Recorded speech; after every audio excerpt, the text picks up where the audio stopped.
Shabbat Shalom, everybody. Praise Yahweh for another wonderful Shabbat. And we say from our house to yours, our Master's blessing, favor, and loving commitment be upon you.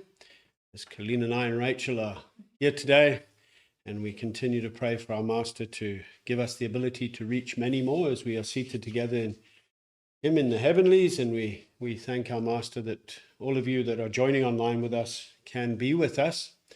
And we trust for our Master continues to strengthen us in His truth and sets us apart to keep serving Him with everything that we have as we continue to raise a banner of praise. I see a few people saying Shabbat Shalom online with us. Jackie's online today. Jillian from Texas saying Shabbat Shalom nice and early. Nicole from the Netherlands. Mandy, Carol, all saying Shabbat Shalom. Good to be with you all again in our Master's presence, as I said. And today we are coming to the last portion in the book of Shemoth. And so we're going to look at how this book ends and look into the mirror of the word and make sure that we are walking in the belief that we are called to walk in, so that we are ready for when our Master comes and He finds that belief in us. So we're going to read from Shemoth 38 verse 21, and let's get right into it. Okay. These were the appointments of the dwelling place of the witness, which was appointed by the mouth of Moshe for the service of the Levites, by the hand of Ithamar, son of Aharon the priest. And Bezalel, son of Uri, son of Hur, of the tribe of Yehudah, made all that Yahweh had commanded Moshe. And with him Oholiab, son of Achisamach, of the tribe of Dan, an engraver and designer and embroiderer in blue and purple and scarlet material and in fine linen. All the gold prepared for the work, in all the work of the set-apart place, and it was the gold of the wave offering, came to be 29 talents and 730 shekels, according to the shekel of the set-apart place. And the silver from the ones counted of the congregation was 100 talents and 1,775 shekels, according to the shekel of the set-apart place. A bekah, half a shekel for a head, according to the shekel of the set-apart place, for everyone passing over to those counted, from 20 years old and above, for 603,550 men. And the 100 talents of silver were for casting the sockets of the set-apart place, and the bases of the veil. 100 sockets from the 100 talents, a talent for each socket. And of the 1,775 shekels, he made hooks for the columns, and overlaid their tops, and made bands for them. And the bronze of the wave offering was 70 talents and 2,400 shekels. And with it he made the sockets for the door of the tent of appointment, and the bronze slaughter place, and the bronze grating for it, and all the utensils for the slaughter place, and the sockets for the courtyard all around, and the bases for the courtyard gate, and all the pegs for the dwelling place, and all the pegs for the courtyard all around.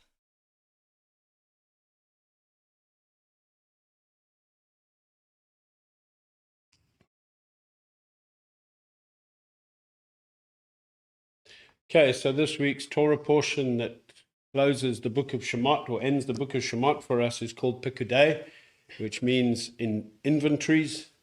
And it comes from the root word pakad, which actually means appointments, musterings.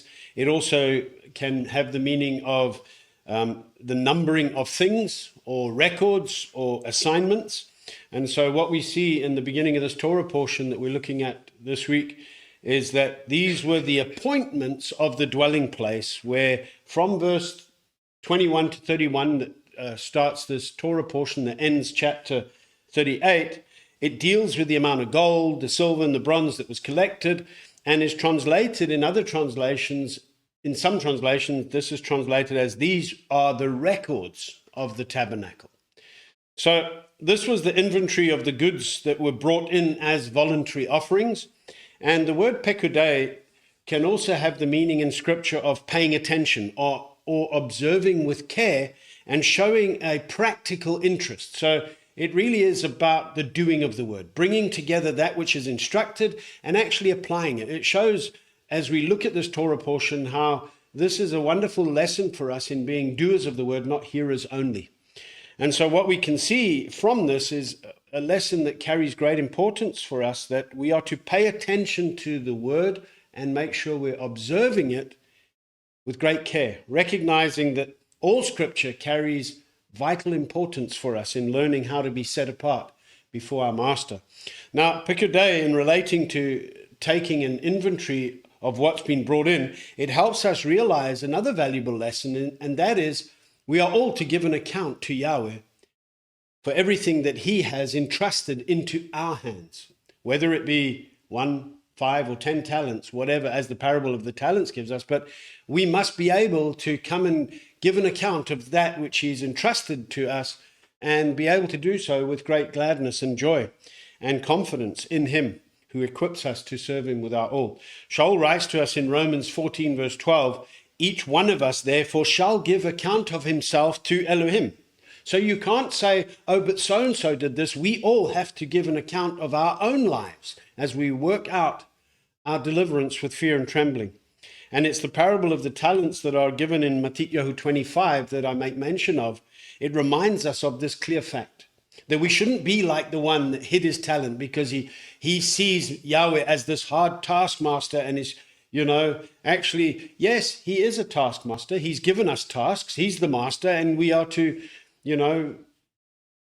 walk out and work out those tasks with precision and excellence as we grow in set apartness. But to hide the light, to hide the truth, to not be about the master's business will get one being declared as not being known and cast out.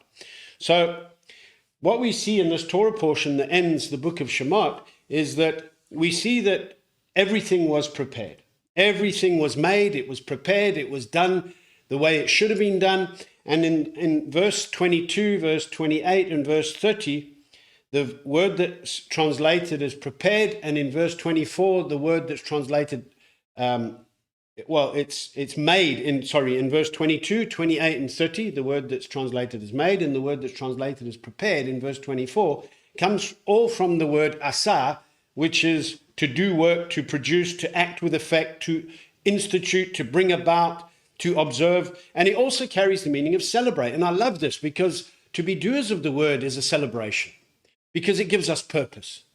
We were once without light. We were in darkness. Please don't have the darkness in you. But we were once a people that were not in the covenants of promise. We've been brought near by the blood of Messiah. It's a celebration of our ability to do what our master has commanded us. And therefore, we're not like the guy that hid the one talent, that was afraid to do what he should have been doing, but rather we can come with great joy and confidence in declaring, look what we are doing with that which you've given us, with your word in our lives.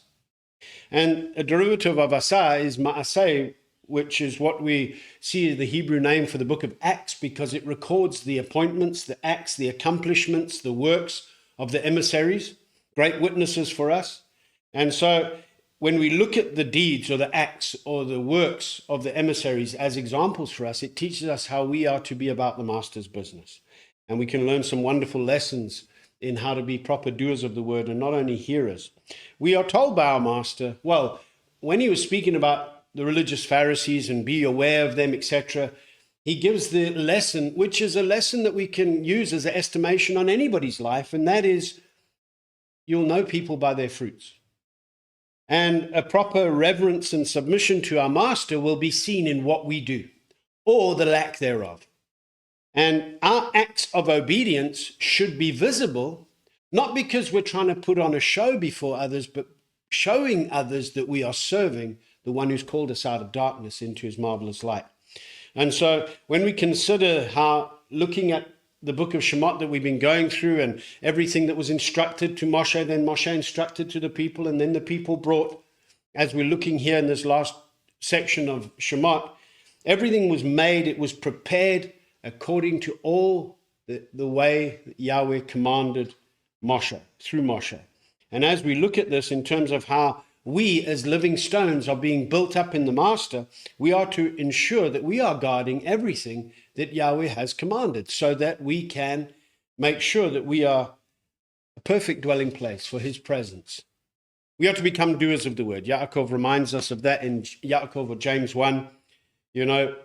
We must look intently into the mirror of the word, and when we go out to apply that word, we're not forgetting what we are to look like, but we know how we are to behave. And so we understand that doers of the word is something that is important, that sadly many are not bearing the fruit thereof. And in the clear revelation of the word Yeshua Messiah has given to us, revealing the word through his life, death, and resurrection, we are now equipped to look to the princely leader and perfecter of our belief, not turning to the left or to the right, not being rocked by every wind of teaching, but run in the way of his commands, that we're now equipped to do so. And one of the things that stands out here in this Torah portion as we begin this week's readings is that all that Yahweh had commanded Moshe. This is a command, and it's so important that commands don't mean suggestions or, well, if I feel like it. Yahweh's commands are there for us to obey. And the Hebrew word command or commanded comes from the root word tzavah, which means to lay charge upon, give charge to command, to appoint, to give command, and to give instruction. And what is clear that what was being instructed was something to be considered extremely important. It wasn't something to be thought of as, well, that's a nice suggestion, we'll think about it. It's, okay, that's what we are to do, let's do it. You know, and it must be carefully heeded lest the hearers forget what they should be hearing and find themselves on the wrong side of Elohim, so to speak. Today, there are so many people who claim to be set apart believers, yet they lay aside the commands of Elohim, and they're picking up the teachings of men and seeing that as teachings, and rather following the corrupted, twisted ways that might have elements of Yahweh's word, but it's been twisted to suit people's own fleshly lusts and ways. And we must be on guard against that, because we must reflect a true love for Elohim. And Yochanan Aleph 5 verse 3 tells us very clearly what love for Elohim is. It's when we guard his commands, and he tells us his commands are not heavy. Yeshua rebuked the religious Pharisees for putting yokes on heavy burdens on the people's necks, because they were weighing down the people with all man-made doctrines that set aside Yahweh's easy yoke for their own fleshly ways of trying to oppress man under their own authorities. Now, the Greek word for commands in Yochanan Aleph, when he says we guard his commands, is entole. It means an injunction, an order, a command, or a commandment, and it speaks of a prescribed rule in accordance to that which a thing is done. In other words, that's the way you do a thing. I mean, it's as simple as that. There isn't 10 suggestions on how to do something. When Yahweh says that's the way it should be, there should be no debates over it. That's the way it should be. That's a command. And ethically, it's used in the Greek to relate to the commands of Elohim as given through his Torah. Now, what's worth taking note of, the Greek word entole is used 187 times in the Septuagint, which is the Greek translation of the Tanakh, the Torah, the Nevi'im, which is the prophets, and the Ketuvim, which is the writing. So what some might prefer to say Old Testament, we rather say Tanakh. And entole is used 187 times, translated from the Hebrew words mitzvah, which is commandment, which we've and from mitzvah comes from tzav, which is to command. It's also translated from Pequฎey, which is precepts, statutes, or regulations. It's also translated from the word chukah. So the Greek mindset sees the three Hebrew words mitzvah, Pequฎey, and chukah as clear reference to the commands. Chukah means an ordinance, something that's prescribed, an enactment. In other words, a fixed order that's fixed. It can't be changed. And this reaffirms for us the very clear truth that Yochanan was presenting in the Greek text, that we are to guard his commands, Yahweh's commands, his precepts, his instructions, his ordinances. And we are to do so blamelessly and make sure that we are not defiling our garments in any way as we express an ardent, zealous love for our master. Now, ardent and zealous is the same thing, but I like it. We've got to get that flame going, you know. What Moshe speaks, that is the Torah of Moshe, that is, we are to take heed of. We are to guard to do what it instructs. And that's why it's so important that we come every week and we hear the words of Moshe, because it instructs us on how to love Elohim. And when we know how to love Elohim and put love for Elohim as the clear focus of our lives, it equips us to love one another too correctly.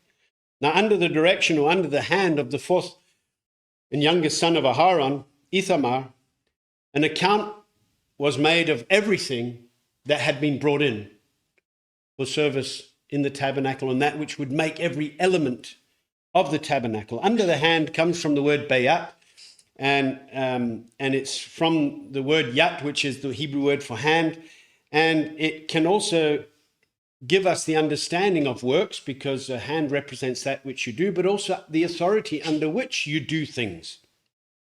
So our master has given an appointment for those who equip the body to good works, as Shaul writes in Ephesians 4, so that the body's not being tossed about by various winds of teaching of the doctrines of man that have set aside the commands of Elohim. Now, when we look at the gold and the silver and the bronze, just to, this was all brought as wave offering. We've spoken at length over the last few weeks. There's a lot of things we're not going to go in depth into in this week in terms of this Torah portion. It's almost like the summary of what's been done, as we've seen a repetition of the instructions. This week highlights the culmination of everything that was instructed coming together as instructed. Nothing out of place. Perfectly done. And a wave offering, the Hebrew word for wave offering, tenufa, means a swinging, a waving, an offering. And it comes from the word nuf, which means to move back and fro, to shake.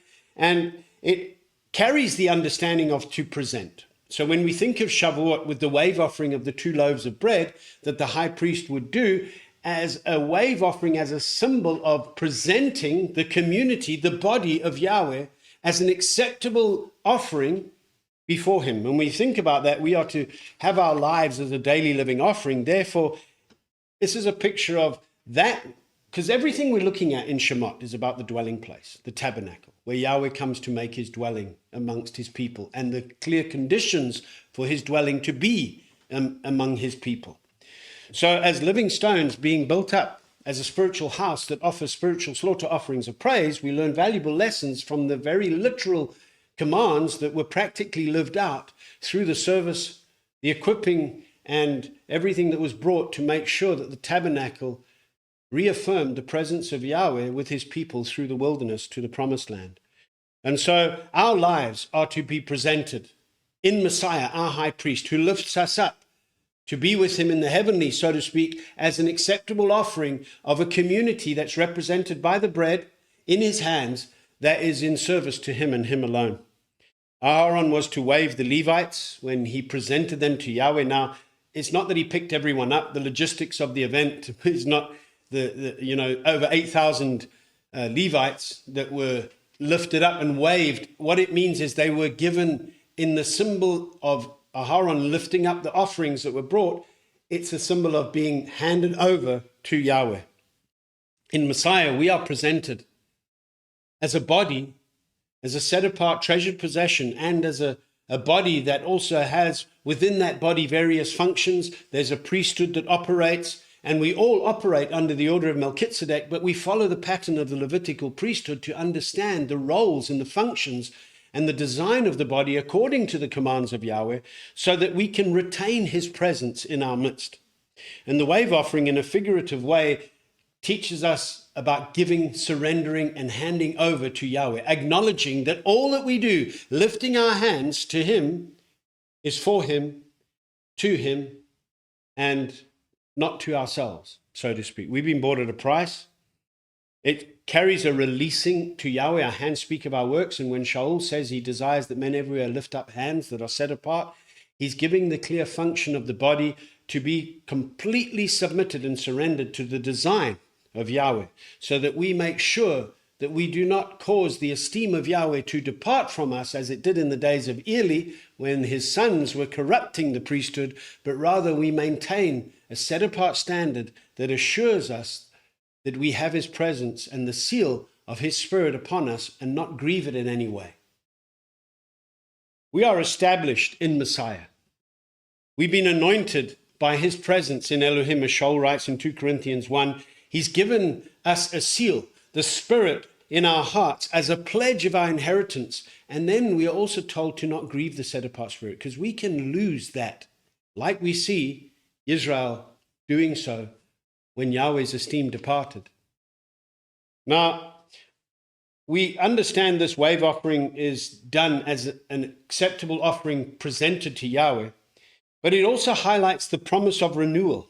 As we see at Shavuot in the representation of the renewal of the covenant, it's no longer on tablets of stone, it's now written on our hearts, so that it was always to be in our hearts and our mouths to do it. And it highlights a wonderful celebration of our lives in the resurrection power of Messiah, being able to lift up our lives as an acceptable offering.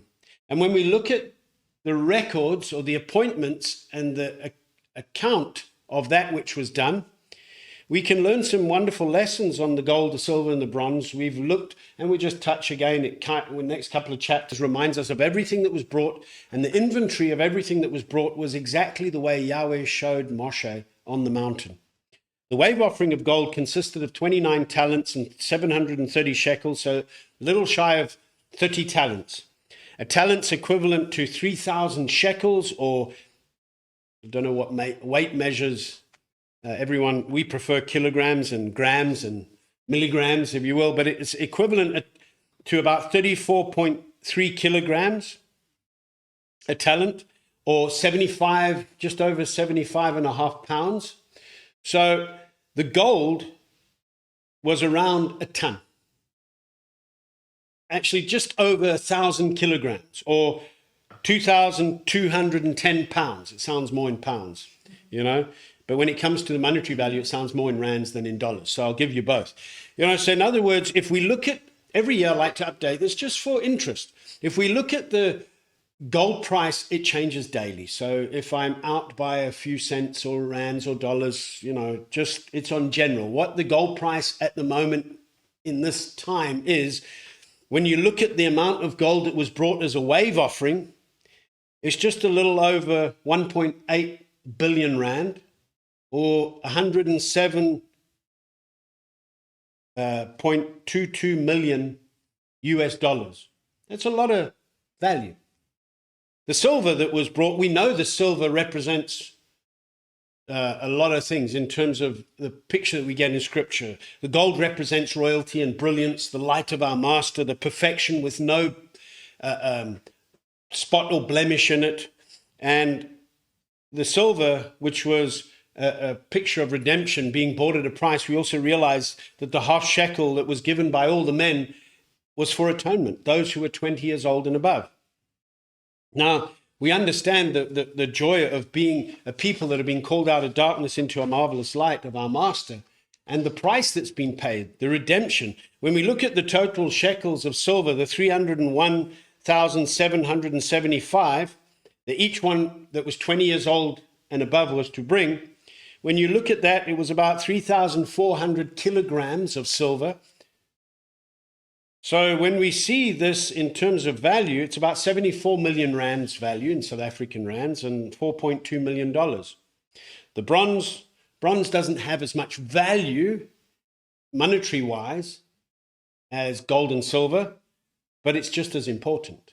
We know the bronze slaughter place, the bronze laver, the tent pegs that were made from bronze. We understand that without the bronze, the security, and the bronze highlights a picture of judgment, but it also highlights the judge who protects us, who came in the flesh to secure for us the ability for us to be a living sacrifice, to look intently into the word and not forget what we look like, but make sure we're keeping our garments clean.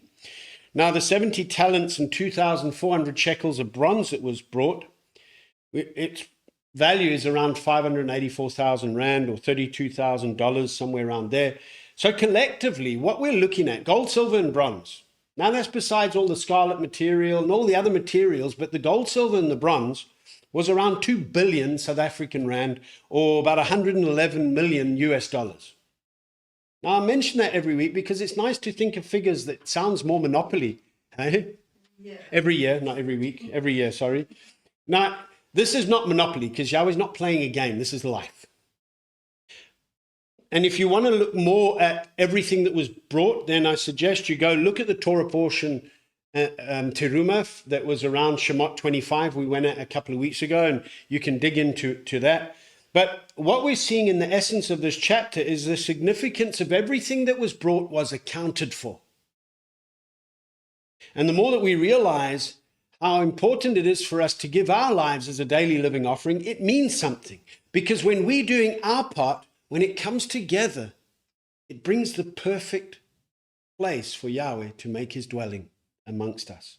And what's worth taking note of is that we can calculate the gold and the silver and the bronze every year. And every year, when inflation, it goes up. Maybe inflation's a bit more here than it is in the States. But 2 billion plus rand in value, it sounds a lot. And it's almost like, how do I even think about so much money?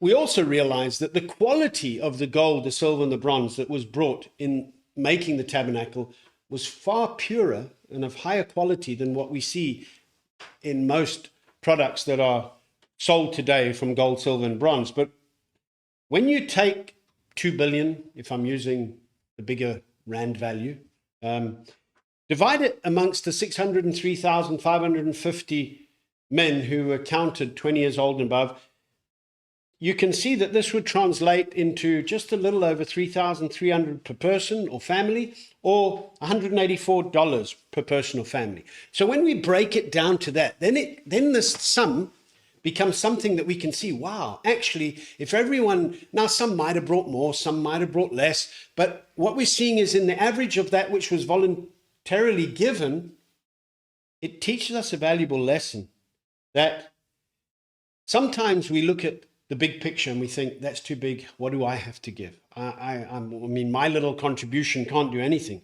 but that's not true. You are not insignificant in any way. When everyone who is counted, and all who are counted, as we learn from the waving of the sheaf or the Omer Reshit during Matzot, to Shavuot, where the waving of the loaves of bread and the counting to 50 teaches us that we are to count the cost of following our master and realize that we've been bought at a price, washed and cleansed in order to serve. And we sit down and calculate how important it is for us to present our lives as a daily living offering. When we do that, we can then realize that we are not insignificant, that he has called us each by name. And when we do our part, it assists in bringing about the perfection of Yahweh's dwelling place. And as we can then stand one day when we are gathered together, when he fetches his bride, we are rehearsing the gathering every Shabbat, online, practically together, scattered throughout the nation, seated with him together in the heavenlies. But when he comes to gather us together, we are going to be amazed at a bride that's been brought together in the perfection of set apartness. And when we see this, we shouldn't be sitting around waiting for that to happen, because you might not be part of those that are gathered if you are not contributing your life as a daily living offering now, so that we can stand and see how much each person's contribution of their lives, that is that which now belongs to Yahweh, is being done as such. We can celebrate, as we looked earlier about the word for do can mean to celebrate. When we become doers of the word, we can celebrate it with joy. It's not burdensome on one or the other, but we carry the presence of Yahweh correctly according to his design with joy, because every part matters, even down to the tent peg. You know, just over a month and a bit to go before Sukkot. A month and a half. We got 6 months starting possibly at sunset tomorrow night. And so we think of tent pegs every time I think of Sukkot and everything else, and the security that it reminds us of, that Yahweh left for us a tent in the set apart place by which we could have a peg in the set apart place, highlighting our master securing for us a covenant in him taking the nails in his flesh for us, so that in his resurrection we can actually be a dwelling place that's being raised up. Because the instruction that we see in this Torah portion that Yahweh gave to Moshe to raise up the dwelling place is a wonderful picture of the resurrection power of our master and the word being made alive in us even today. As I said, we can run through these things. The gold reminds us of the royalty, the supreme position and esteem of Elohim, his mighty-like power that cannot be reproduced by man, but we get to reflect the image and likeness that's being restored in us as we shine as lights in this very dark world. Now, the word for gold, zahav, is also translated as fair weather in Scripture. I think it's in the book of Kohelet or Ecclesiastes. Yeah, Kohelet. But it speaks of the royalty and the supreme position of Messiah, our head. Silver, as I said, speaks of redemption. We deal a lot with that as we go through the year. The bronze speaks of judgment, punishment for sin, but also a recognition of the one who's taken our sin upon himself as long as we surrender our lives and die to self and look to him for that which he's given us in abundance so that we can serve him in perfection and truth. And so we understand the joy that we have in the Master and everything that's brought together. As I said at the end of this chapter, even the pegs for the dwelling place matter. And it's in Ezra 9 verse 8 where you can read the peg that's given to us in his set apart place. And so that he can enlighten our eyes and give us a little reviving in our bondage, as it says in Ezra. So therefore we realize that, we're not stuck in this place without Elohim. We once were. But now in Messiah, having come into covenant, we've been given a release. We've been given a freedom in the Torah that we can now run in the way of his commands and have the assurance of a security of a dwelling place that's made firm and lovely in the eyes of our Master. Okay, so that's the opening of this closing part of Shemoth that we're going through this week. And then we can go into the rest of the things that were done for the dwelling place in terms of the garments and all the things that were required and the rest of the elements that bring about a complete service before the Master. Are you going to read again? Okay. Chapter 39. And of the blue and purple and scarlet material they made woven garments to do service in the set-apart place. And they made the set-apart garments which were for Aharon, as Yahweh had commanded Moshe. And he made the shoulder garment of gold, of blue and purple and scarlet material, and of fine woven linen. And they beat out sheets of gold, and cut it into threads, to work it in with the blue and purple and scarlet material, and the fine linen, the work of a skilled workman. They made shoulder pieces for it to join it. It was joined at its two edges. And the embroidered band of his shoulder garment that was on it was of the same work of gold, and blue and purple and scarlet material, and of fine woven linen, as Yahweh had commanded Moshe. And they made the shoham stones, set in plated work of gold, engraved as signets are engraved, according to the names of the sons of Israel. And he put them on the shoulders of the shoulder garment, stones of remembrance for the sons of Israel, as Yahweh had commanded Moshe. And he made the breastplate, a work of a skilled workman, like the work of the shoulder garment, of gold, of blue and purple and scarlet material, and of fine woven linen. It was square. They made the breastplate double, its length a span, its width a span, doubled. And they filled it with 4 rows of stones. A row of ruby, a topaz, and an emerald was the first row, and the second row a turquoise, a sapphire, and a diamond, and the third row a jacinth, an agate, and an amethyst, and the fourth row a beryl, a shoham, and a jasper, set in plated work of gold in their settings.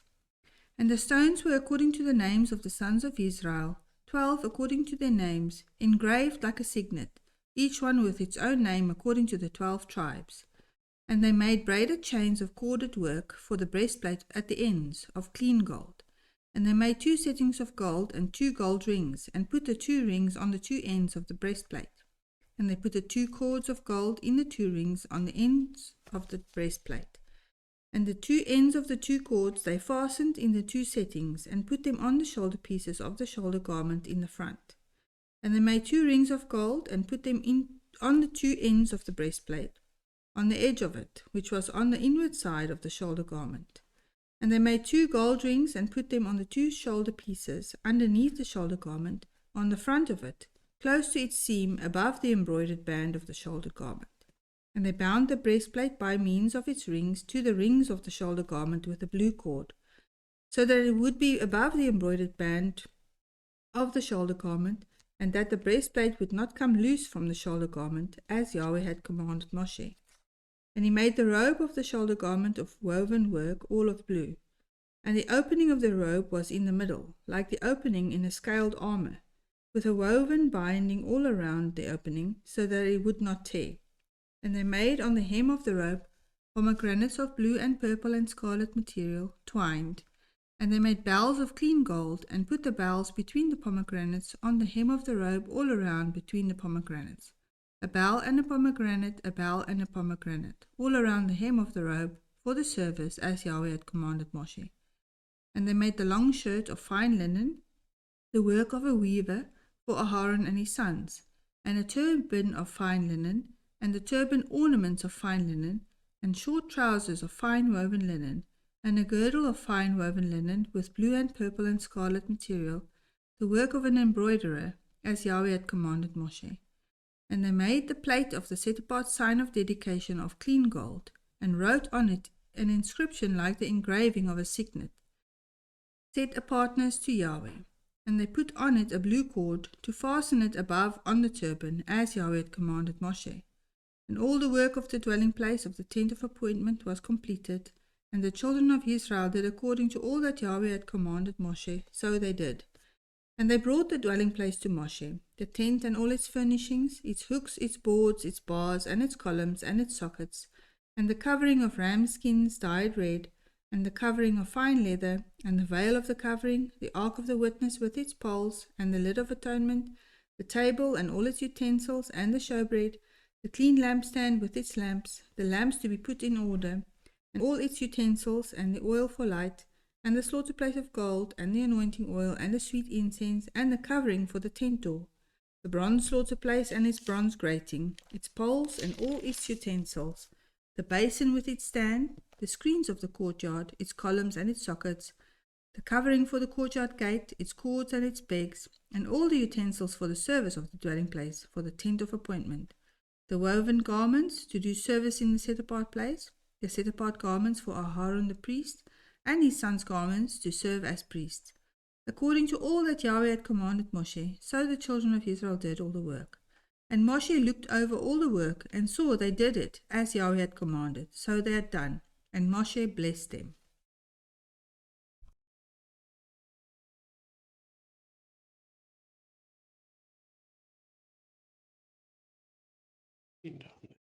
Okay, so we start off looking at all the materials that were to be brought to make garments for Aaron, the high priest, and his sons to serve as priests.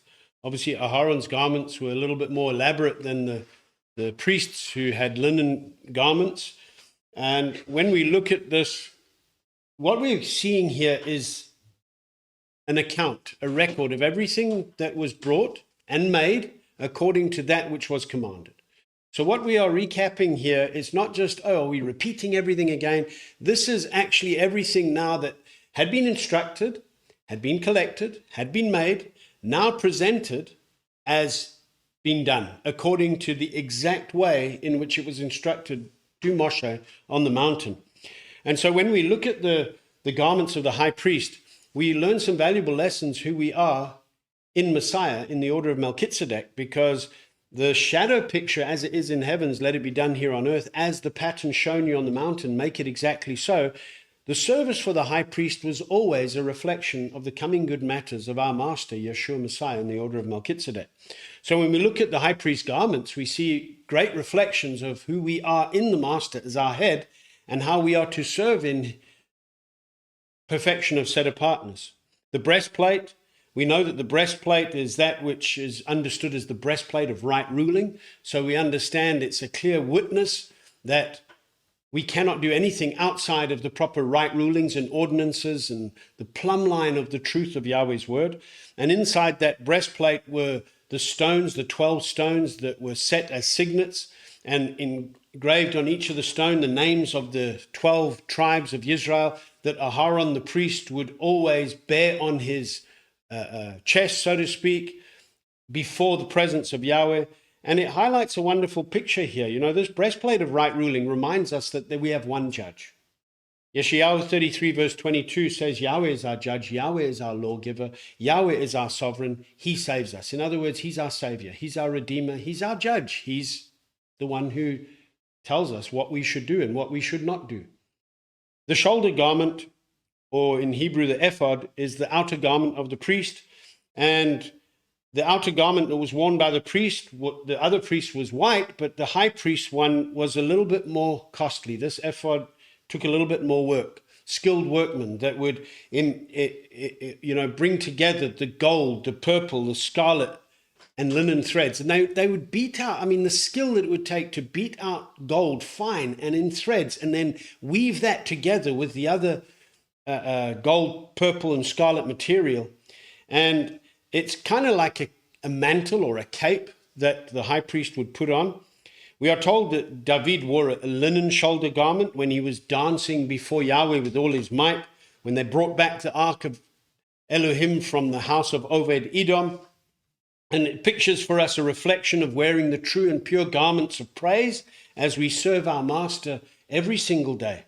Shemoth, who was given to Yahweh, one of the greatest prophets that we have in history of our journey of set apartness, he too wore an ephod.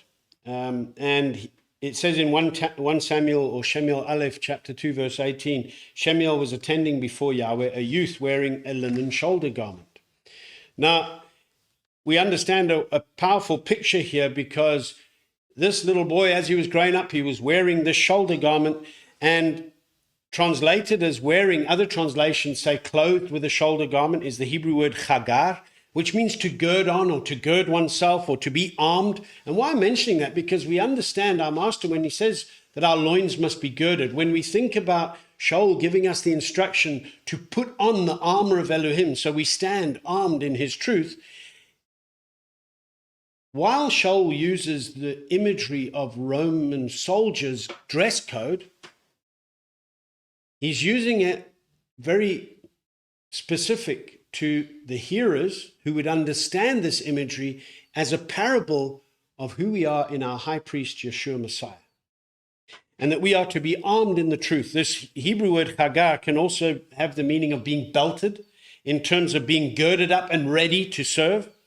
And so when we understand the high priest garments, and it teaches us a valuable lesson, and the other priests that would also, and with Shemuel and David, they're great lessons for us of highlighting what it means to be armed and ready to serve in the master. As Shaul reminds us of the breastplate of righteousness, the helmet of deliverance, the belt of truth, our feet ready with the good news of peace, the shield of belief, the sword of the Spirit.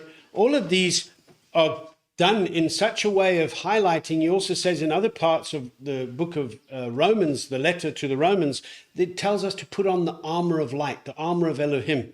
In order to properly put on the garments of set apartness, we have to put off the garments of destruction and garments of the flesh that have caused sin and lawlessness to run rife in our lives.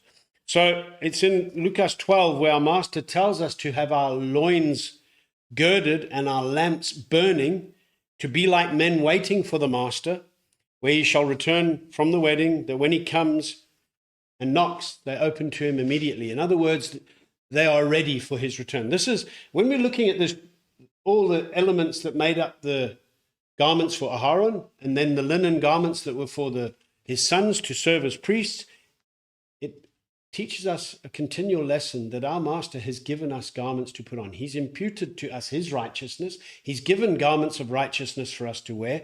We are told in Chazon 19 that the fine linen is the righteousnesses of the set apart ones, and therefore we are to guard our garments. And the promise of guarding our garments that's given to those who overcome is that we'll be able to be given a name that our master has given us in set apartness, and that we will be able to rule and reign with him. Part of the garments for Aharon was also the robe. The Hebrew word for robe, me'il, means a robe or a cloak or a mantle. It was the exterior garment, if you will, that covered the inner tunic. And it can also be described as a sleeveless coat because it went over the rest. And with ma'il, or me'il, meaning robe or mantle, what we take note of is, I've mentioned it a number of times, this word comes from the root word ma'al, which actually means to act unfaithfully or treacherously or to violate, and even can be understood as breaking faith. Now, when we look a little bit more and you think, how can the word for robe come from a word that means to act treacherously? Then we understand that when we look at these two words, one for acting treacherously and the other for robe, we realize that in the flesh of man, we cannot please Elohim. We've all sinned. We've all fallen short of the esteem of Yahweh. We need a covering. We need his covering, his garments over us so that we can present our lives as acceptable before him. Until this corruptible is put off and we put on incorruption, we need to guard the garments of righteousness so that we can be found acceptable to serve him as we should. Yeshayahu 61 verse 10 says, I greatly rejoice in Yahweh. My being exults in my Elohim, for he has put garments of deliverance on me. He has covered me with the robe of righteousness, as a bridegroom decks himself with ornaments, and as a bride adorns herself with her jewels. David brought back the ark of Elohim, as I said, and we are told not only did he wear a robe of fine linen, but so did the Levites. When it says that David was dressed in a robe of fine linen, as were all the Levites who bore the ark, the singers, and Kenaniah, the leader of the service with the singers, and David wore a linen shoulder garment. So David's wife was not pleased at how David was presenting himself. Now, David wasn't running around naked without garments. He had taken his kingly robes off, and he'd become as one of those bringing the presence of Yahweh back. So being dressed in similar garments to the priest, remember David is from Yehuda, but it's a shadow picture of our high priest coming from the line of Yehuda, who is our high priest and king forever in the order of Melchizedek.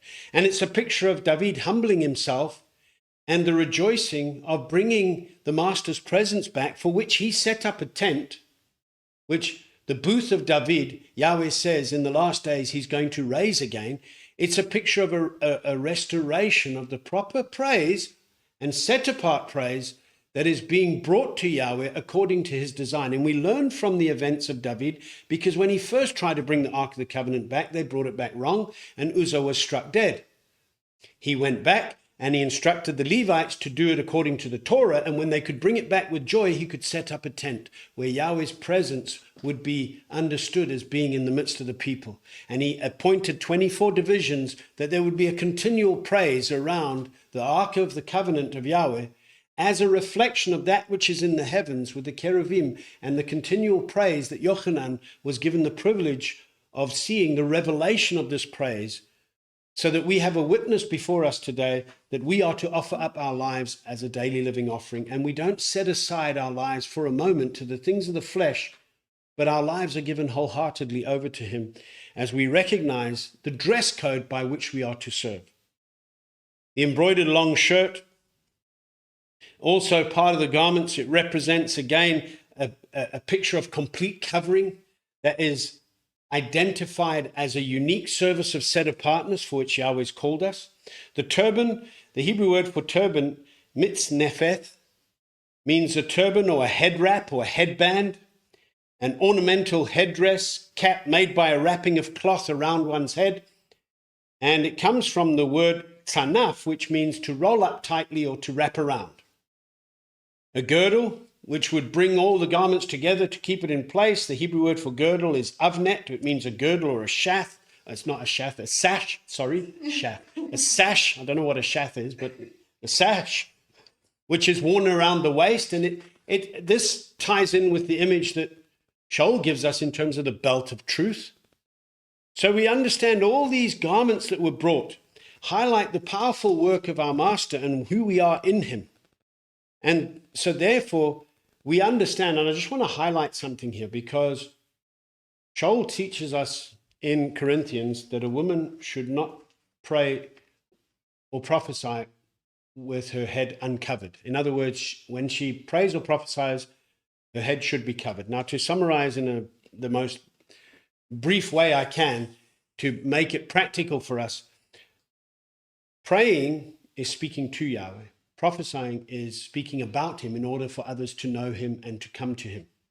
So when we are praying to Yahweh or speaking about Yahweh, women should have their head covered and men should not, because if men are covering their head when doing so, they are bringing shame and they're denying Messiah, because Messiah is our covering, he is our head.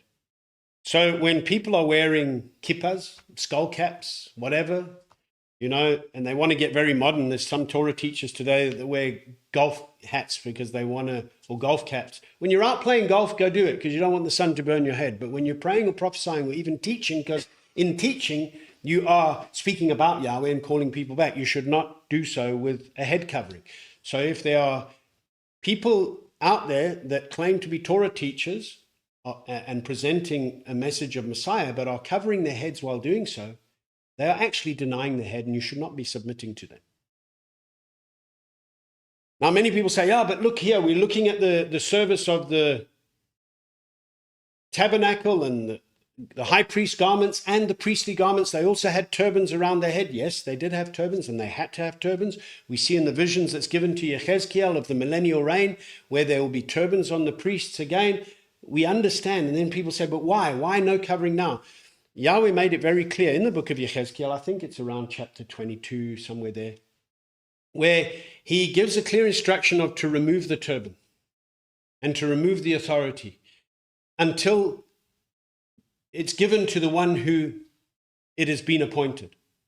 So therefore, because of the corruption of the service, in Hebrews we're given a clear insight of that Yahweh found fault with the Levitical service because they were corrupting the service. They were not being set apart. Even in the days of Eli, his sons, Hophni and Pinchas, were doing damage. They were violating the Torah. They were doing whatever they wanted, corrupting their ways, not submitting to Yahweh. So he says, remove the turban. And do you want to find that passage? And so we understand a wonderful picture that we're given here, that in Messiah, we don't cover our heads today. We understand as a body of Messiah, he is our head, he is our covering. Women should cover their heads, men should not. And as we look at all the appointments that Shaul speaks of as our master appointed to equip the body, they're all masculine roles. So the prophets, the pastors, the teachers, the evangelists, they're all masculine. Women shouldn't be in those roles. Does it mean women can't prophesy? No. We all can prophesy. As long as there's an interpretation, if it's in tongues, and prophecy is brought about by Yahweh, bringing word through people, but that's not an authoritative role of equipping a body, but it certainly does bring in a prophetic encouragement or even warning as to what is to be done and what is not to be done. But I'm just highlighting these things because as we're going through these garments and all the specific things, especially when it comes to the turban and the turban on the high priest's head versus the turbans on the rest of the priests, on the high priest, there was a sign of dedication that was to be engraved, Kodesh La Yahweh, which is set apart to Yahweh. And so it teaches us a valuable lesson because a lot of people try and take these elements and then say, but we should be wearing a covering. Men should be putting some kind of covering, or they, and I'm saying to you, we must, is in Yechezkiel 21, 26. I just want to read there, one chapter up. Chapter 21, it says here, I'll just read from verse 24. Therefore, thus said the Master Yahweh, this is in Yechezkiel chapter 21 from verse 24. Because you have made your crookedness to be remembered, in that your transgressions are uncovered, so that your sins are seen in all your deeds, because you have remembered, you are taken by hand. And to you, O profane wrong one, leader of Israel, whose day has come in the time of crookedness of the end, thus said the Master Yahweh, verse 26, remove the turban, take off the crown. This shall not remain. Exalt the humble and humble the exalted. Overthrown, I make it overthrown. It shall be no longer until he who comes to whom it rightly belongs. Until he comes to whom it rightly belongs. And I shall give it. So there's a wonderful text that highlights that it's our master who is our head and covering, and it's only in him that we see the practical lesson of Shaul saying, therefore, in Messiah, we don't cover our head as male when praying or prophesying, and as females, we cover when praying or prophesying. Now, to do the opposite of that would be to do as they were doing in the days of Yahweh, which he's going to come and overthrow and destroy.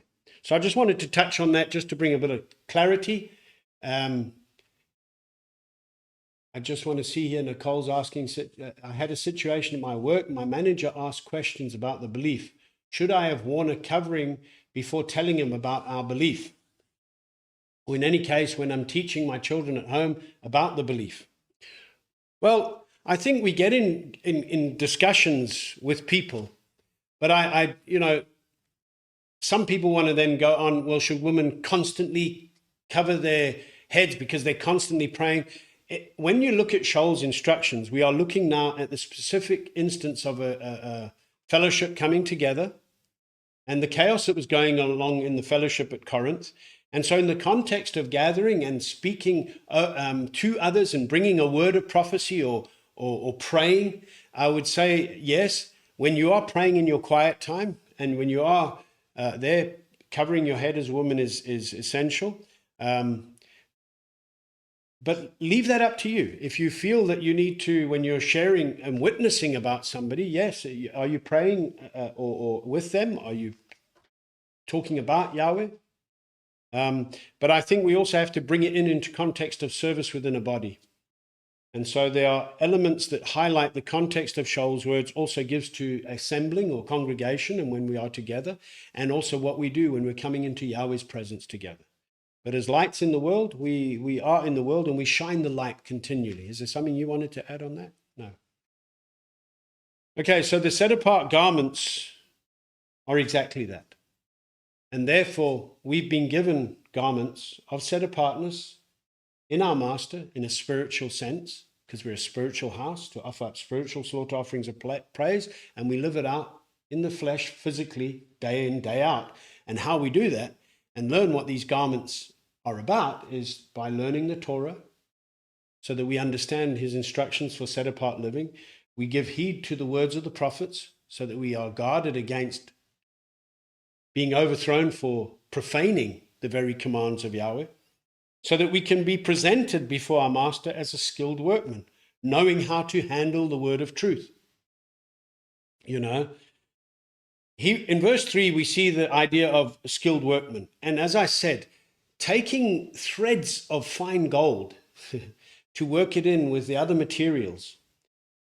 Shaul writes to Timotheus and he says, do your utmost in 2 Timothy 2 verse 15 to present yourself approved to Elohim, a worker who does not need to be ashamed, rightly handling the word of truth. Now, if you've been on this Torah walk for many years, you should be able to rightly handle the word of truth. But if you're still making the same notes you were making in year one and haven't actually gained understanding, then what are you hearing? Or what are you not doing? Because if you're only hearing and you're not learning to do what you hear, you can never gain a skill in that which you are hearing. We are to do our utmost. That means with our entire being, we must make effort to present ourselves as one that's approved by Yahweh. We shouldn't be sitting around waiting for better days, just puffing ourselves up with a bunch of knowledge, but never applying that knowledge. To be a skilled workman, you have to be learned in the skill of that which you have to do. I mean, that's obvious. And this takes diligent practice, it takes study, it takes a proper meditating on what is required in order to faithfully do that which is required of you. 1 Thessalonians 2 verse 4, it says, but as we have been approved by Elohim to be entrusted with the good news, so we speak. Not as pleasing men, but Elohim who proves our hearts. We're not there to try and put on a show before people. We're here to show Yahweh how much we love him. And the Hebrew word the phrase that's translated the work of a skilled workman is ma'aseh choshev. So you've got ma'aseh again, which is the deeds or the works or the acts coming from asah, which is to do, and chashav, which means to wave, to plait, which is a way of when women, is it plait or plait? Is that the, yeah, it's to plait, Plait. You see, I don't do too much in my daughter or wife's hair, so I'll say to plait. to bring it about together. It means to think, to regard, to compute. And so this word chashav is actually used 124 times in the Tanakh, and it's translated into English as intended, thought, or even designer. So we understand here that the work of a skilled workman is one that is doing the work of the designer. And who's the designer? A master. What's also worth taking note of, chashav is translated as count in Vayikra 25, verse 26 to 27, which says, "And when the man has no one to redeem it, he himself becomes able to redeem it. Then let him count the years since its sale and return the remainder to the man to whom he sold it, that he shall return to his possession." Now, this instruction is for the one who has no one to redeem his possessions. And it's all related to the Yovel and the return of lands and possessions, etc. And here the clear instruction is given for him to count or to calculate the years since the sale of his property, so he can return the remainder to the man to whom he sold it and able to return to his possession. And why I'm mentioning this, because it carries for us a wonderful lesson about the price that our master, the full release, the full Yovel price that our master has paid for us. And the practical instruction that's lived out in these words that were to be done every Yovel, we see a wonderful picture in our master and the responsibility that we have in him who's paid the price for our redemption. And the responsibility is simply this, that we, as his body, as Yisrael, have an obligation to fulfill the proper position in coming home, in returning to him, returning to the house which he has secured. And in order to return to the house, we have to let go of the things that have hindered us from being part of the house. You know, our master gives a parable, or not a parable, but it is a parable lesson for us. When the rich man came and he wanted to follow the master, but it was too hard for him because he couldn't let go of all his possessions. It's an example of how so many people are unwilling to let go of things they think give their life meaning and purpose. As a result, they won't let go of the worldly baggage, the fleshly things, in order to follow our kinsman redeemer completely. Ephesians 2 verse 10 says, "We are his workmanship, created in Messiah Yeshua, unto good works which Elohim prepared beforehand that we should walk in him." In other words, it's always been Yahweh's design that we walk according to his good and functional ways. And so we see the wonderful picture of these garments that teach us that we have been set apart for service unto him. We've been sealed with a spirit of promise. Ephesians 1 verse 13 to 14 says, "Having heard the word of truth, the good news of your deliverance, in whom also, having believed, you were sealed with the set apart spirit of promise, who is the pledge of our inheritance until the redemption of the purchased possession, to the praise of his esteem." So our master came to release us. He came to redeem us. The Greek word for redemption is apolutrosis, which comes from apo, which is a preposition which means from, away, or from, or against, and lutron, which means ransom, which comes from the verb luo, which means to loose or to release or dissolve or annul, break off or untie. And this is exactly what our master came. He came to break off the yoke of slavery and bondage to sin and lawlessness, so that we can take up his easy yoke, his light yoke, and then seal us with the set apart spirit, that we learn how to move with that yoke that directs our steps.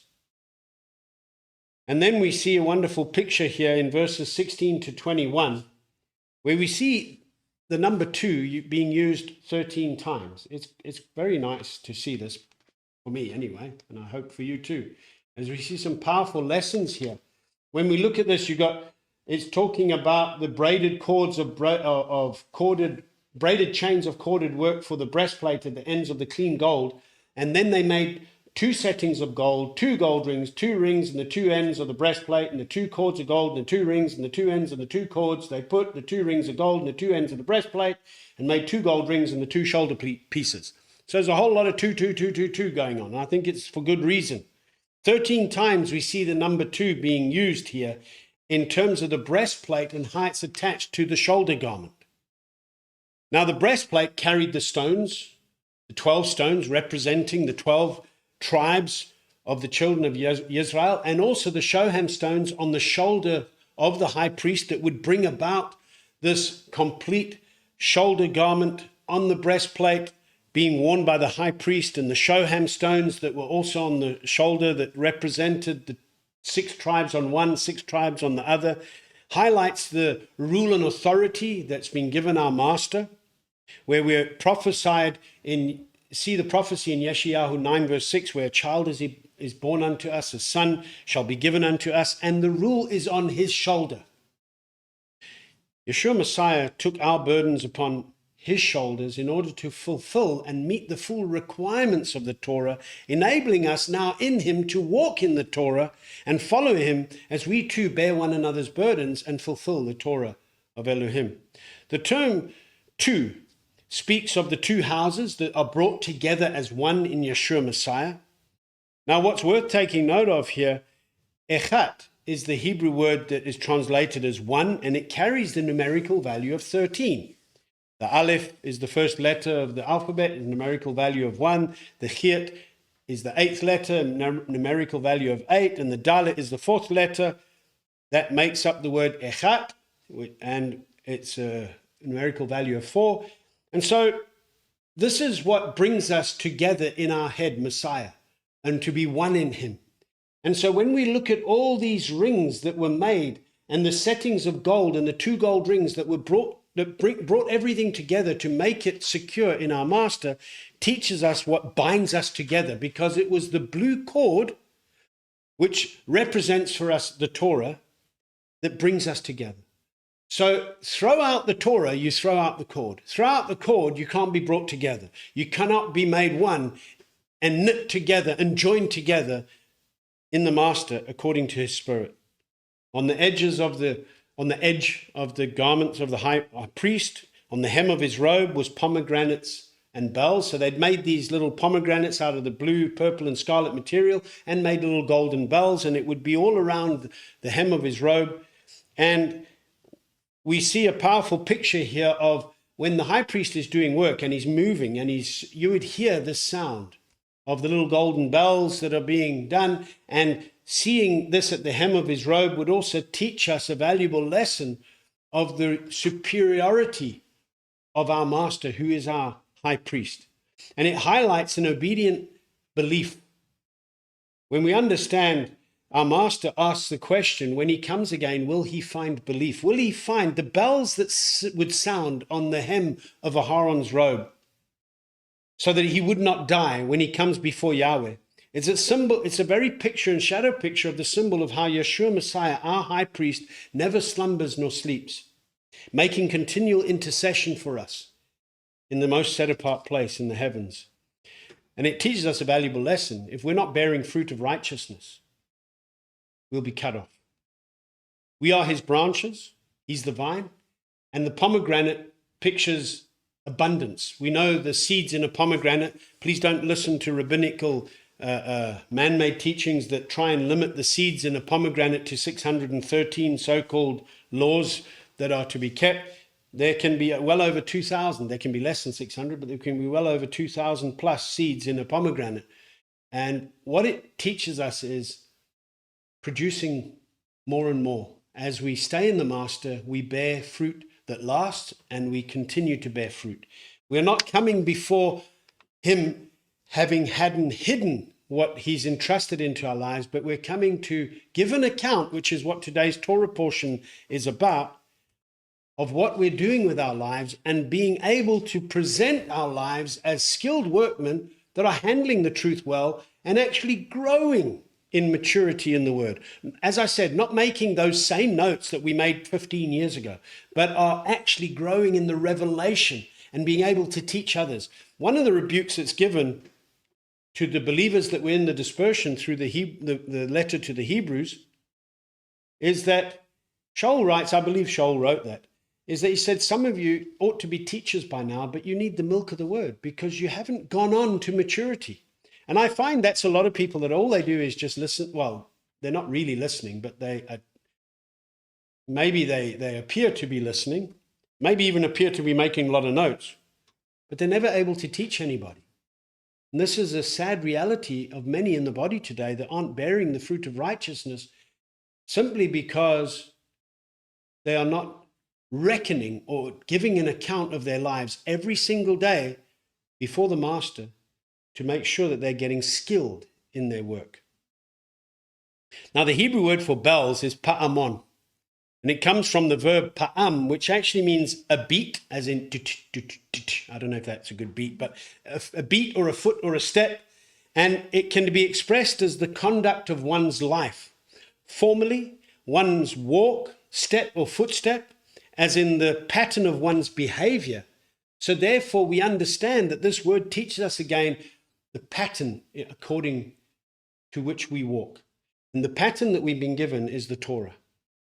And it reminds us to be continually walking in the footsteps of our Master. Yochanan Aleph says, anyone who claims to live in him must walk as the Master walked. Therefore we realize that the beat by which we walk is every Sabbath, every feast, every Sabbath, every feast. We do not neglect. We don't skip a beat, so to speak, And the feasts and his Sabbaths are a sure roadmap for us to be a bride that's making a perfect preparation to completion for when he comes for a ready bride. Is there something you wanted to share? The gold plate, as I said, on the turban of the high priest, it was engraved with Kodesh La Yahweh. It was also attached to the turban with a blue cord. And the Hebrew word that's translated as plate is tzitz. It means flower, blossom, wings, shining thing, or a plate.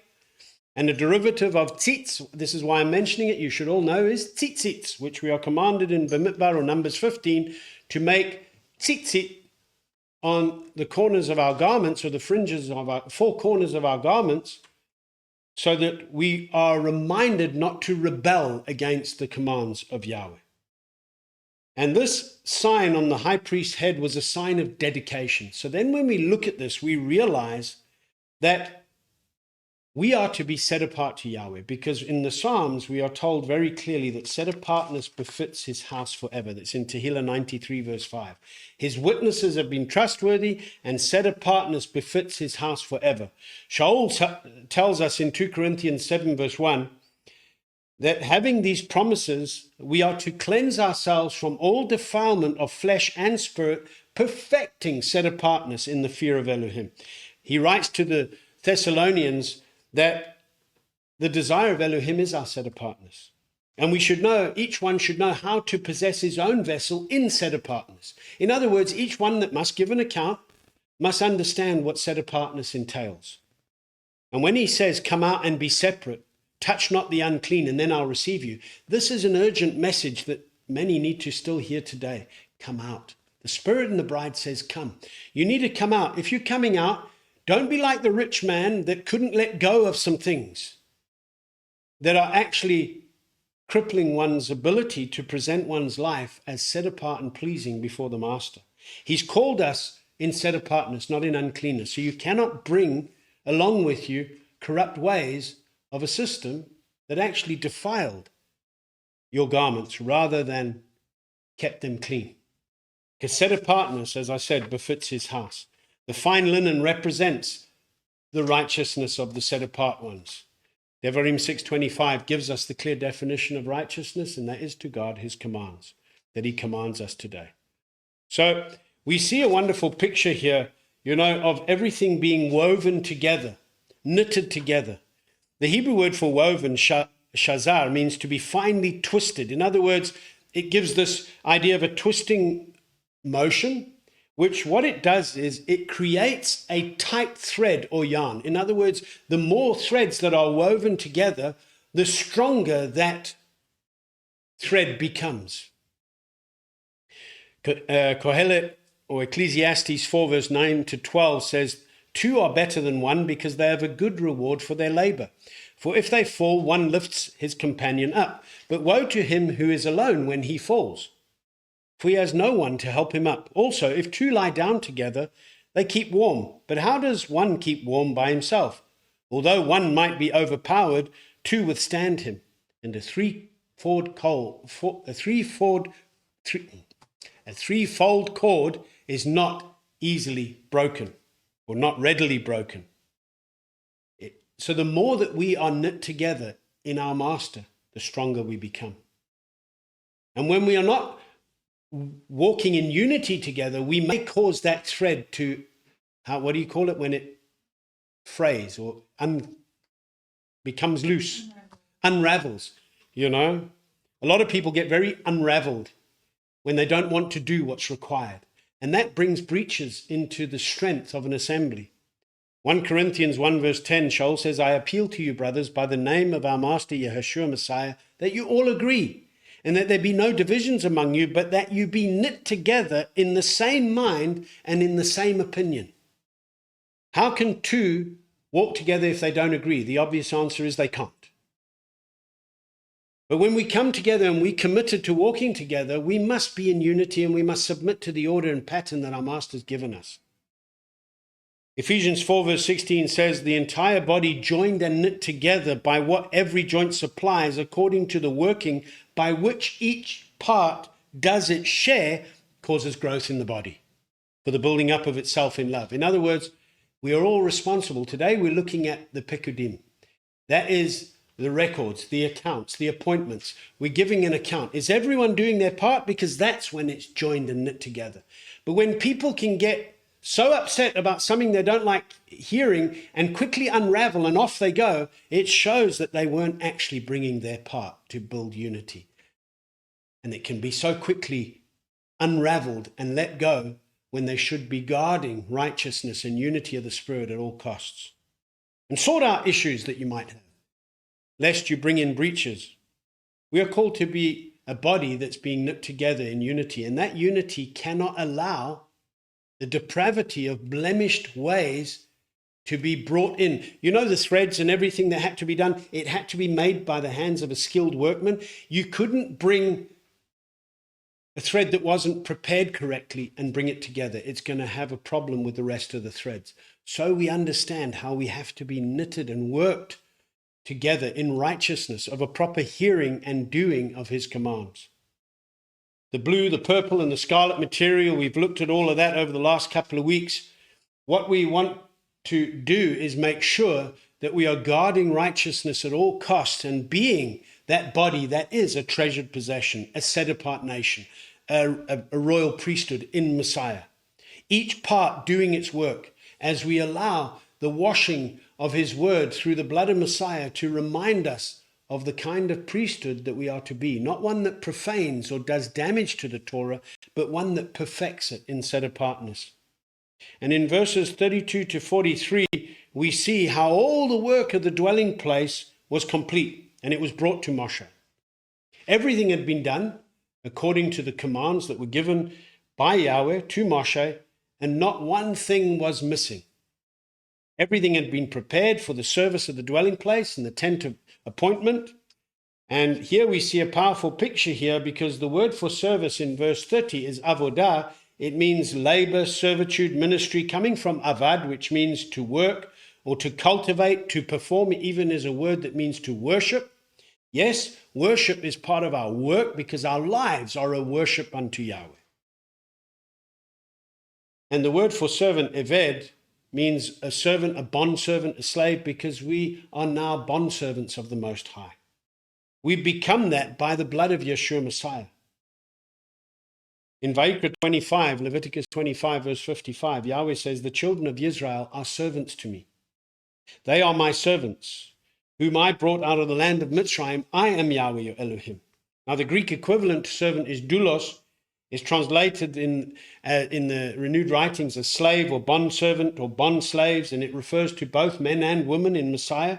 It's repeatedly used right through the scripture.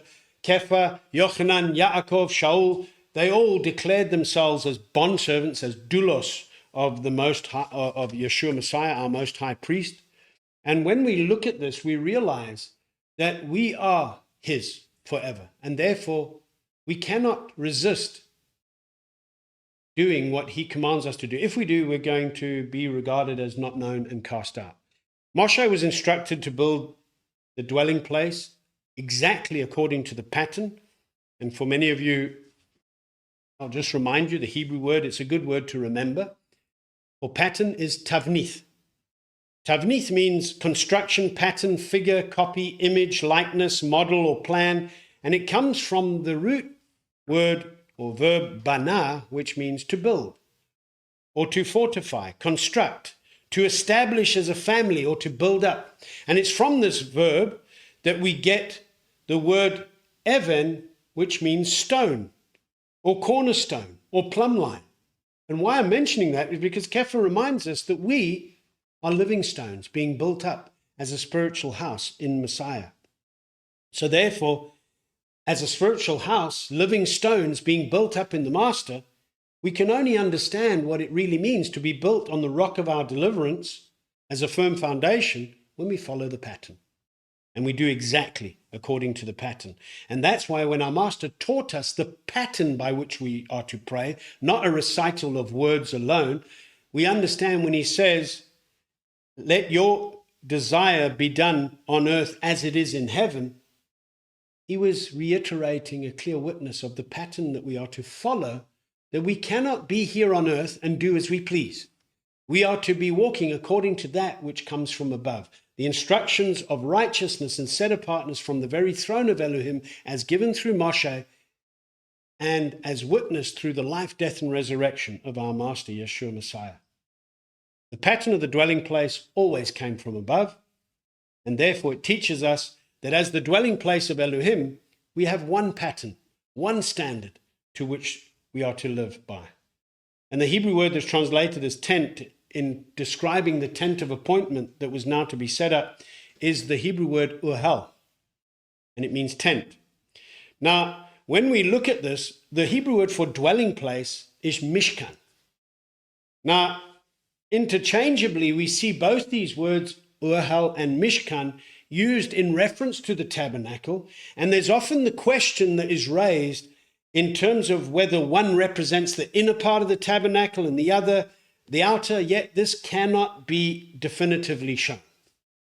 What we do recognize in the use of these two words, collectively used for the tabernacle in its service, we could see that the Hebrew word uhel is often the place where man or the congregation meets with Elohim, whereas Mishkan can be likened to the expression of Elohim now dwelling amidst his people Israel. And why I say that, we see in Shemoth 38 verse 21 that we've just read today at the start of the Torah portion, the word Mishkan is used and linked to the witness, which in Hebrew is ha'eduth, the dwelling place of the witness. Now, uhel we see being used in Vayikra chapter 1, which we're going to get into next week, where it's linked to meeting or appointment, where we're told Yahweh called to Moshe and spoke to him from the tent of appointment. So the Hebrew word for appointment, moed, and from that we get the moedim, the appointed times, and the appointed times we're able to determine by the lights that were given to us on the fourth day in Bereshit, apart from the years, the days, seasons, but also for the moedim. So therefore, yes, we look to the cycle of the sun and the moon to help us realize when we start the year and how we recognize our correct timing in the Master. So therefore, we understand that the appointments are there to keep us in the beat, in the footstep of our Master, as pictured, as I said earlier, with the bells and the pomegranates around the robe of Aharon. So what we see a bit of insight and understanding into the difference between uhel and mishkan. In Bamidbar, or Numbers 24 verse 5, it says, "How good are your tents, O Yaakov, your dwellings, O Yisrael." Now, the Hebrew word that's used here for tents is the plural of uhel, and the word for dwelling places is from the root word mishkan. So again, we see this wonderful celebration of the good and functional tents of Yaakov, which means people obeying the Moedim and guarding the Sabbaths and feasts of Yahweh the way he commanded it to be done. And the dwellings is a reflection of the completeness of these feasts and Sabbaths, culminating in Yahweh's dwelling with us, as pictured in the vision that Yochanan's given, where we won't need the sun and the moon because Yahweh is the light for his people and he's with us forever. When Moshe overlooked all the work, or he looked over all the work and saw that it was all done according to the commands, he blessed the work. Wow, this is such a powerful picture for me, because when we live according to the Torah, it's a blessing. A lot of people view living according to the Torah as some hard burden and a curse. Oh, you're trying to put under the law. And it's simply because they've not listened to and experienced the pure joy of simply obeying and experiencing the blessing of life that the Torah way brings to us. The Torah is a blessing when done the Torah way. When done Yahweh's way, it is a blessing for us. The Hebrew word that's used here for completed, when everything was completed, is the Hebrew word kala, which means to be finished, to be completed, come to an end, or even accomplished. It's similar to the root word kala, which just has a dagesh point in the lamet, which is a word that's translated as bride. So it's a reflection of a bride that's complete and ready, a bride that is ready for the husband to dwell with forever. For now, the husband has appointments, and we see this in the practical application of tents that are set up for the Sabbaths and for the feasts, and then the fulfillment of his dwelling completely as represented by Mishkan, where we see a powerful picture of a bride that's made complete and ready as a representation of one that's kept in the footsteps of our master. And when he's come for her, he found her in complete belief, still sealed in the spirit and the pledge that he had given her. And this is you and me. So just as Moshe looked over and inspected everything that was brought, so too do we see Yeshua Messiah comes every day through the mirror of the word, and he's coming to inspect his bride, seeing who has truly prepared herself according to the instructions and according to the pattern of the Torah. The book of Shemoth is all about following the instructions of Yahweh to be a bride that's made complete and can enter into his presence and be with him forever. Let's get into chapter 40.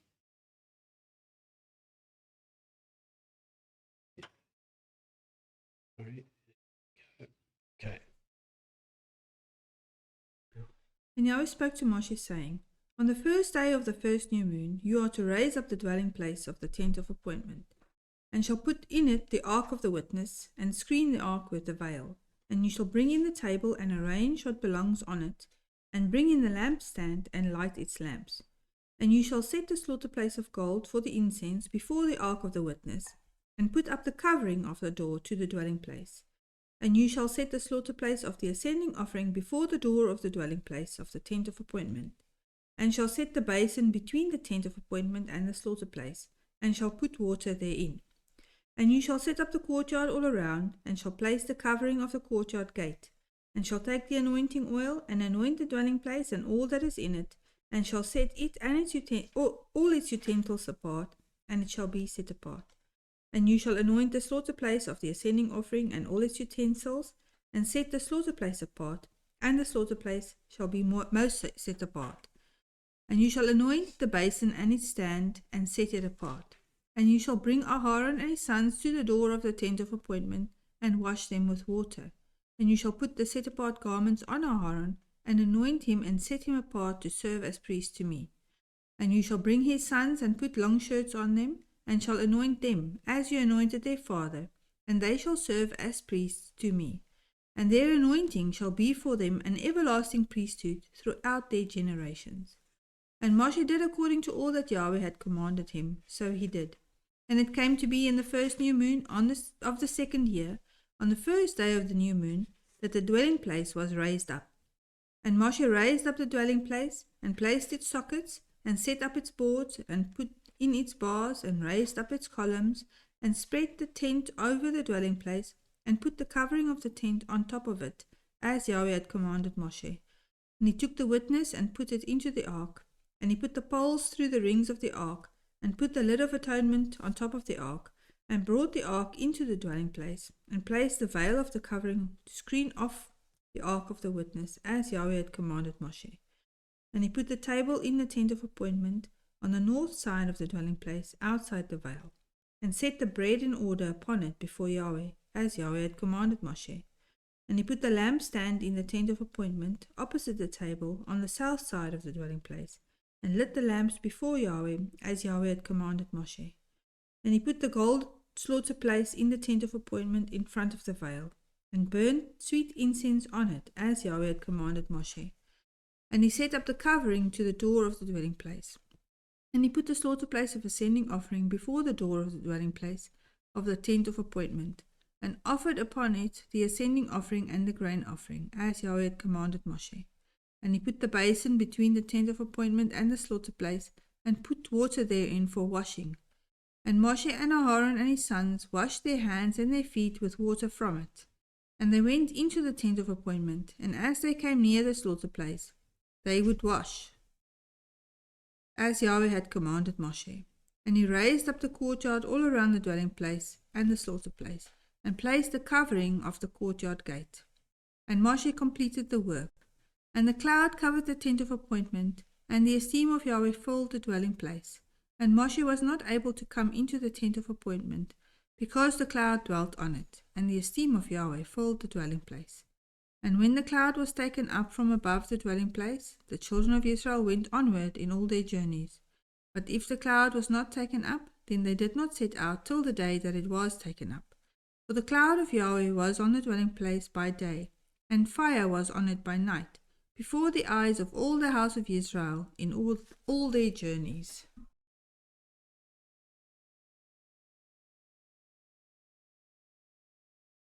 Okay, so setting up the tabernacle, everything had been accounted for. Everything was done exactly the way they had been instructed to do it. And in verse 2, Moshe is instructed that on the first day of the first month, he was to raise up the tabernacle and set it up as per the instructions given. What was to be put up first was the dwelling place, the tent of appointment, then put in the ark of the witness, screen it off with the veil, then proceed to put all the articles in place, working outwards from the most set apart place. And I think it's a powerful picture for us, because we see that in the ark of the witness is at the heart of the tabernacle, and so too is it with us. It begins with us having our hearts readied and prepared to receive his very presence, his very words written in our hearts, so that we are enabled and equipped to live out a set apart life and be able to come and give an account and take inventory of our lives before him. So many today might have an outward appearance. They might appear to be having the service of the tabernacle and its function, yet the presence of Yahweh is not there. Why? Because they have no regard for his commands, because they're putting on a show. In verses 4 to 5, we see the order of the placement of the articles that were made for the set-apart place. First was the table, which was to have upon it the bread that would be arranged, 12 breads, 2 rows of 6 loaves each. And it highlights again the 12 tribes of Israel brought together in unity. And when we see here that the table is set, the 12 loaves are put on as represented by the unity of the tribes of Israel, then the menorah was brought in. It would shine light upon the table, and we see the powerful picture of our master telling us that light is for those in the house. That's why he spoke to those outside in parables. But the light, the revelation of the knowledge, is made known to those who are coming into his house, as in the appointed times, coming on the Sabbaths and feasts. That's when the clarity and the understanding, the revelation and knowledge is unfolded to those that are coming prepared to sit at the table of the master. Next, we see the slaughter place of incense. For once the light is present, we can pray knowledgeably. Therefore, we understand how we are to pray, because we can pray according to our master's will and desire for our lives, which we learn as we come on the appointed times and we eat of the bread of life and learn what set apartness is about. Moshe was then instructed very clearly how to do these things. And when we think of the showbread table, the lampstand, the slaughter place of incense, it highlights a valuable lesson of us coming together on a Shabbat, on a feast of our Master, coming prepared. We are the bread, the community of Yahweh, so we also come prepared, fresh. We come to have the light of our Master shining on all of us, bringing us clarity according to his word, the light with the 22 almond blossoms representing the Hebrew alphabet, also reminding us that we are to be branches of our Master, so that we are to be bearing the fruit of righteousness, and that we also are to be praying for one another, interceding for one another, encouraging one another. That's how we shine as lights, so that we're equipped and we go out into a dark world. We keep shining. We don't hide our lamp, but we can give an account of what we've done when we come back into the presence of our Master and realize the joy that we have in him. Going out from the set-apart place, we see the slaughter place, the bronze slaughter place of ascending offering, reminds us of the work of our Master that's equipped us to serve as a daily living offering. And the way we do that, as pictured through the bronze laver, where the water would be taken from it to wash the hands and feet of the priest, teaches us that we cannot be a daily living offering if we are not looking intently into the mirror of the word and allowing the word to wash us and cleanse away that which should not be here, and enabled and equipped to put on garments of righteousness, the armor of Elohim, and stand. Now, when we look at the horns of the slaughter place, both the bronze slaughter place and the slaughter place of incense, the gold one, which all had horns, we realize that horns are a symbol of power and strength in biblical times. And with the sacrifices, when they were made and the blood was put on the horns of the slaughter place, it is a shadow picture of the blood of Messiah and the power of that blood that's atoned for our sins, our lawlessness. And that is where we now realize the cleansing that can only be brought by our Master. Now, Yeshua is the horn of our deliverance. Tehillah 18, David cries out, Yahweh is my rock, my stronghold, my deliverer. My El is my rock. I take refuge in him, my shield and the horn of my deliverance, my high tower. Luke 1, verse 68 to 69 says, Blessed be Yahweh, Elohim of Israel, for he did look upon and work redemption for his people, and has raised up a horn of deliverance for us in the house of his servant David. The throne of David that Yahweh established forever is a throne of righteousness, a throne according to his pattern, his design. And Moshe raising up the tabernacle on the first day of the first month, on the second year that they had come out of Mitzrayim, is a valuable lesson of the appointment of our Master. They had spent just under a year, because they came out on the 15th of the first month. They came out on the Passover, on the beginning of Matzot. They came out of Mitzrayim. That next year, they had to set up the dwelling place. It's a nice picture and a pattern for us of why we go through the Torah on a cyclical basis, as a pattern that we see being reflected in the word. So we learn from this, but we don't keep learning the same lessons over and over. We're learning the same word, but we should be growing in our understanding, in the knowledge of our Master. Moshe was to anoint the dwelling place and everything that was in it. All the utensils were to be set apart, anointed. He would anoint the slaughter place, everything that was to be done, the basin and stand. And after everything was anointed, he would set apart Aaron and his sons. They were first to be, now the tabernacle's set up, it's ready. Then the sons were to be brought to the door, and Aaron and his sons, washed with water, clothed with the set apart garments that were made for them to serve. And we can learn a wonderful lesson in the order of events that we see being taken place when the dwelling place was being set up by Moshe. We all have an appointment with our Master. Bring them to the tent of appointment. That's the first step. Our Master comes and he knocks on the door of our heart. Not many people open up and say, come in, Accepting him and repenting from all sin, that is to turn away from sin and turn to Yeshua Messiah and be washed through our immersion in him in the name of Yeshua. Then the next step is Moshe puts the set-apart garments upon Aaron and his sons. This is a picture of us being clothed in the set-apart garments of righteousness by hearing, guarding, and doing the Torah of Moshe that we hear every single week. because it's through the Torah that we clothe ourselves and are able to be brought near and drawn near to our Master and Redeemer. And the fourth step, after having been clothed, is now equipped and ready to serve.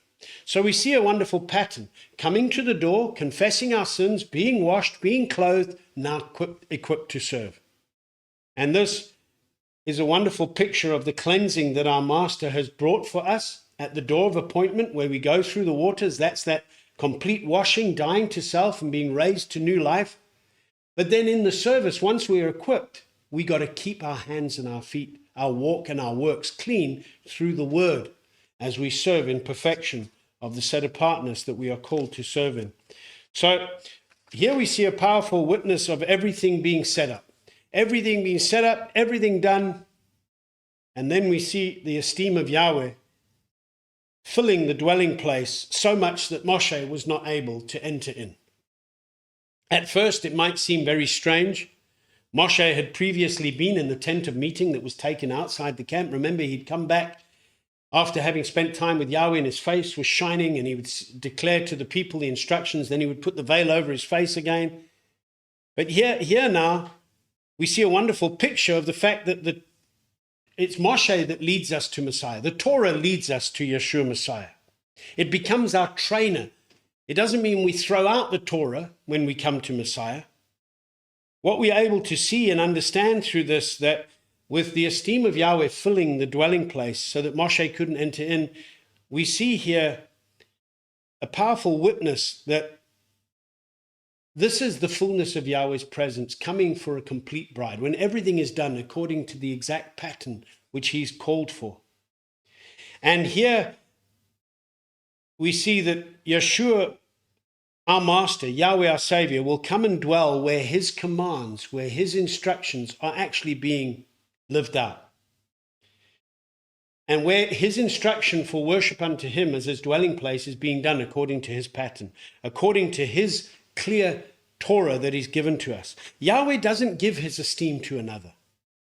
And what's very sad today is to see so many establishments, the corrupt things that we came out from, even having come out from those corrupt things, even still on the Sabbath, there's corruption going on, where many might claim to have the presence and the esteem of Yahweh, while their adherence to the pure, set-apart, required service is not being met. So therefore, if they're not following the pattern of obedience according to the Torah, their claim to having his presence is false. And he will not share his presence with falsehood and lies, or a mix, because a mix is rendered the pure false. The question then remains, what spirit is in these places that mix their worship? If it's not Yahweh who dwells there, what is dwelling there? Yeshayahu 42 verse 8, Yahweh says, I am Yahweh, that is my name, and my esteem I do not give to another, nor my praise to idols. It's very clear. He doesn't give his praise to idols, including the use of false names, because his name is Yahweh. That's what he said. Yahweh is his name. It's not anything other. Another vital shadow picture with the esteem filling the tabernacle at this time teaches us a powerful lesson of being ready as a bride for our husband's soon return. Once the tabernacle was ready, once the priests were dressed and ready to serve, everything was in place, the esteem of Yahweh would fill the tabernacle. Moshe wasn't able to come in because of this esteem, and this in many ways pictures for us how Moshe is unable to do any intercession on behalf of Israel at this stage because the esteem of Yahweh was there. When Shlomo built the temple, we're going to read this. I think we're reading this part in 1 Kings. We're reading 1 Kings 8 today, huh? Yeah.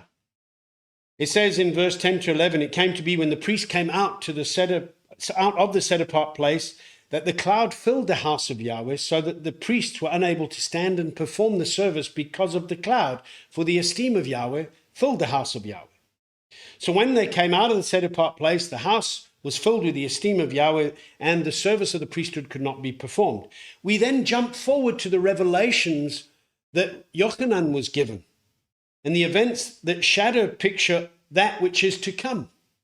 In Revelation or Chazon 15 verse 8, it says, the dwelling place was filled with smoke from the esteem of Yahweh and from his power, and no one was able to enter the dwelling place until the 7 plagues and the 7 messengers were ended. No one able to enter in until the plagues were ended. This is very important for us to understand.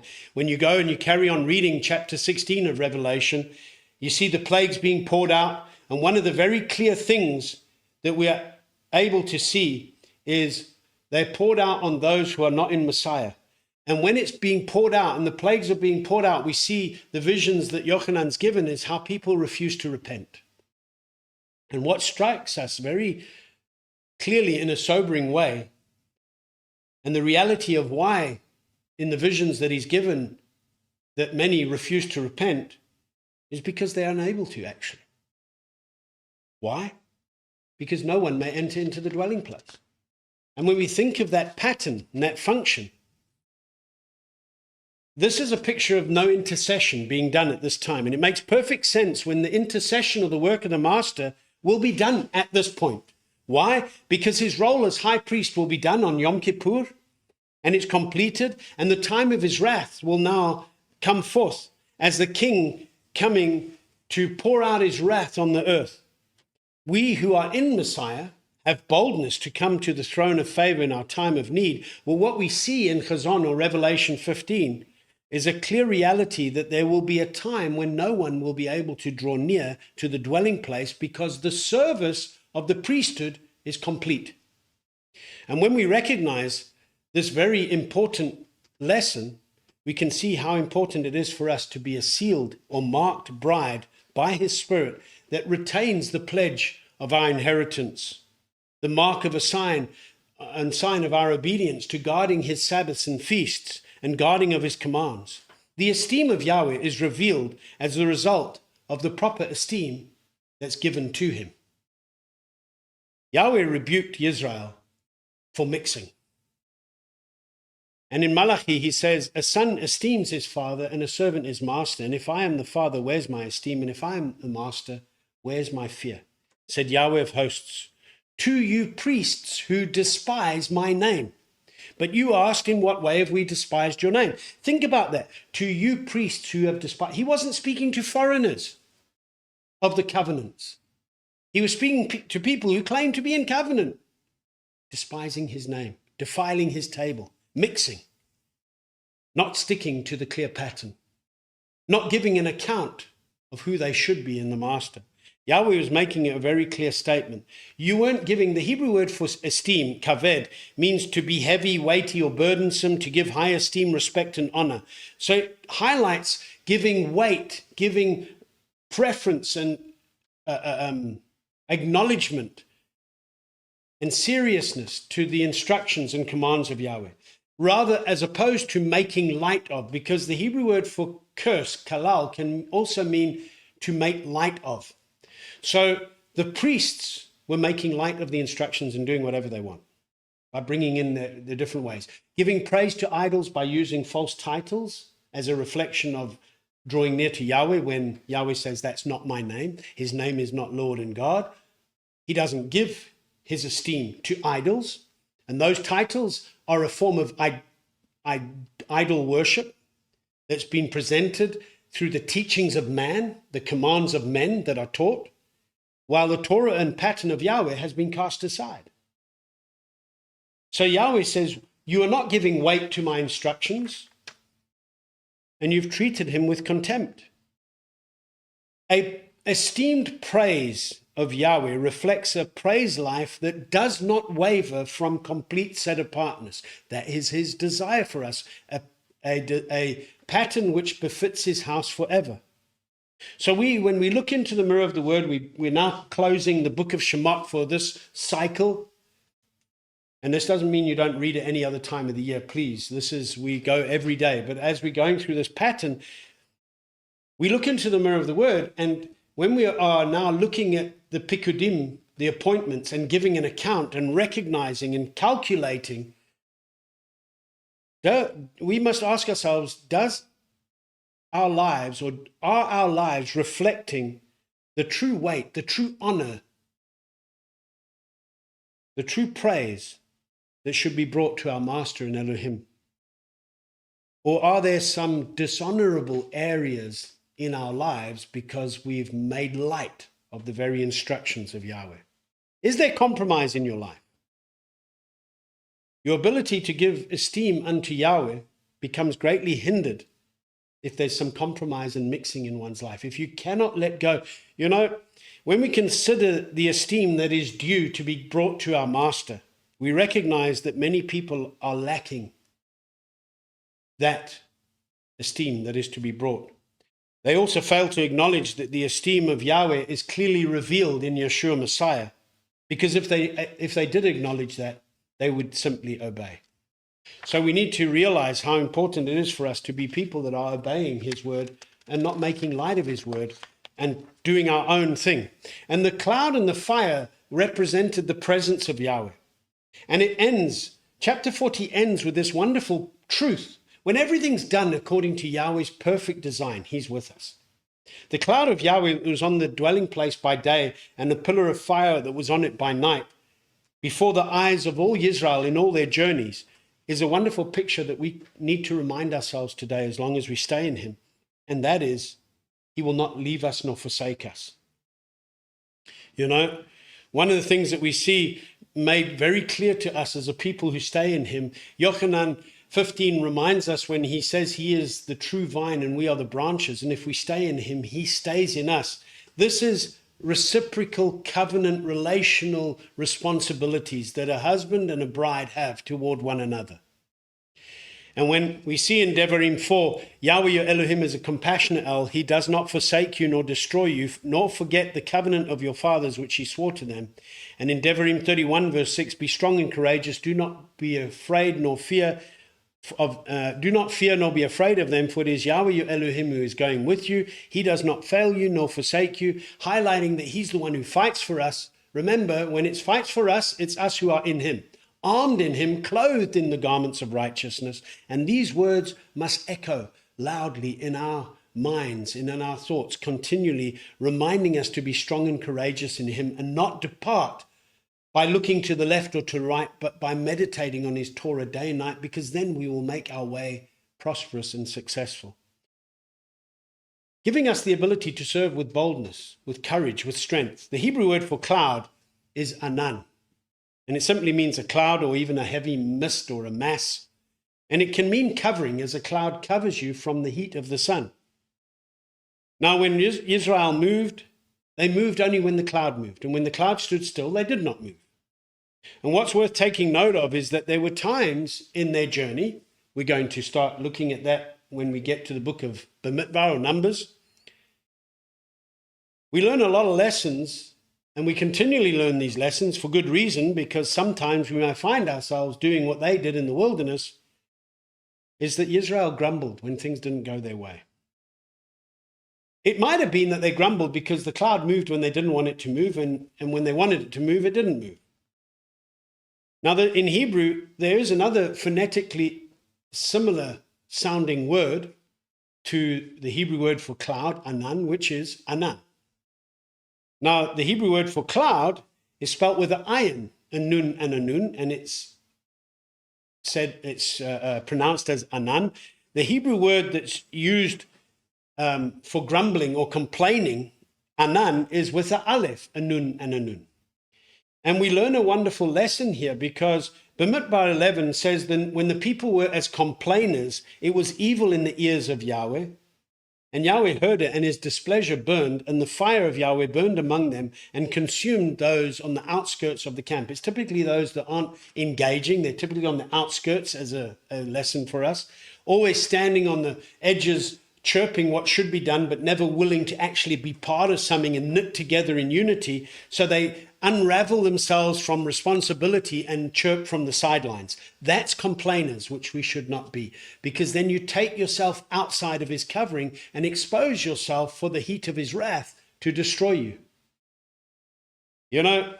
Anan is only used twice in Scripture. The one for complaining, not the one for cloud. Now, the one for complaining, anan, as mentioned in Bamidbar 11, when the people were as complainers before Yahweh. It's also used in Echa, or Lamentations, what Yirmiyahu wrote when he was crying out about the state of Israel's depravity, or the house of Yehuda, Israel had already gone into captivity. Yehuda was still acting treacherously with Yahweh.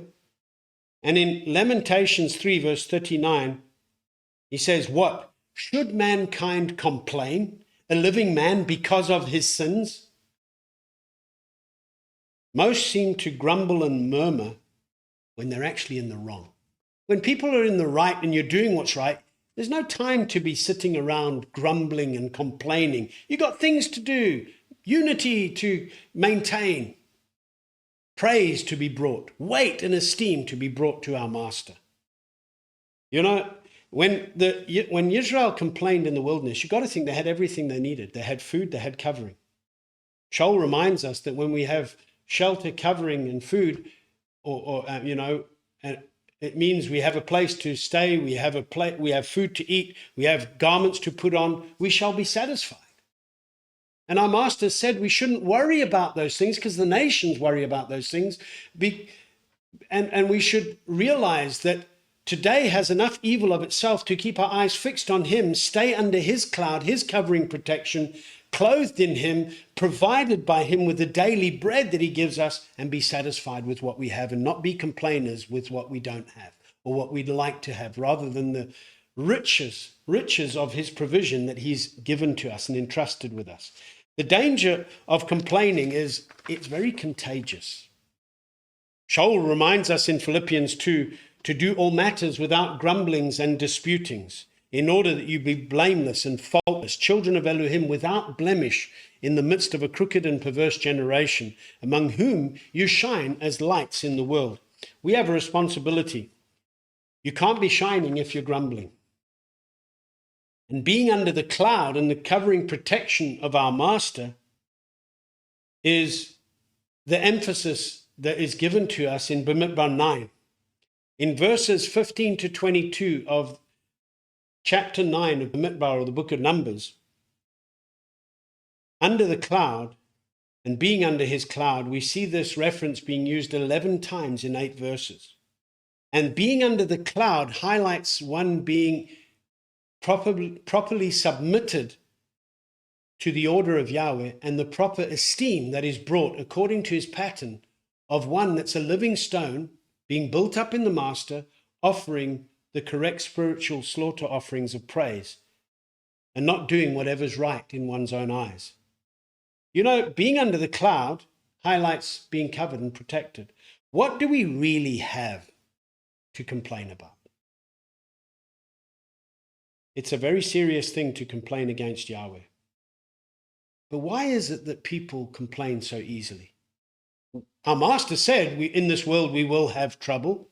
We are to take courage because he's overcome the world. How important it is then to stay in him, because we find ourselves outside of him, those troubles may overtake us.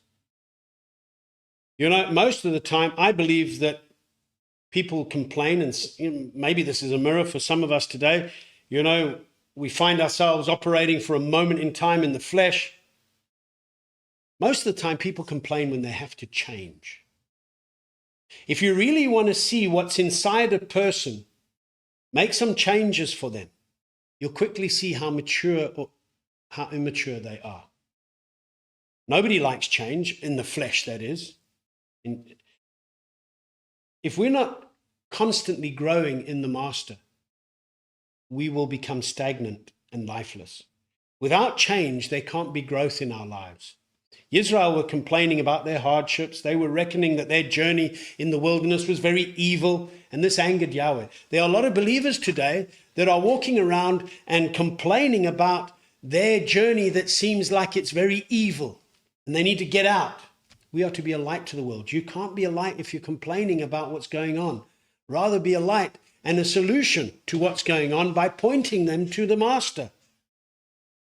Reverence with contentment carries great gain, Shaul reminded Timotheus.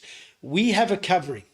We have the righteousness of our master that clothes us from on high, and we are to stay in it by guarding the pattern according to his word.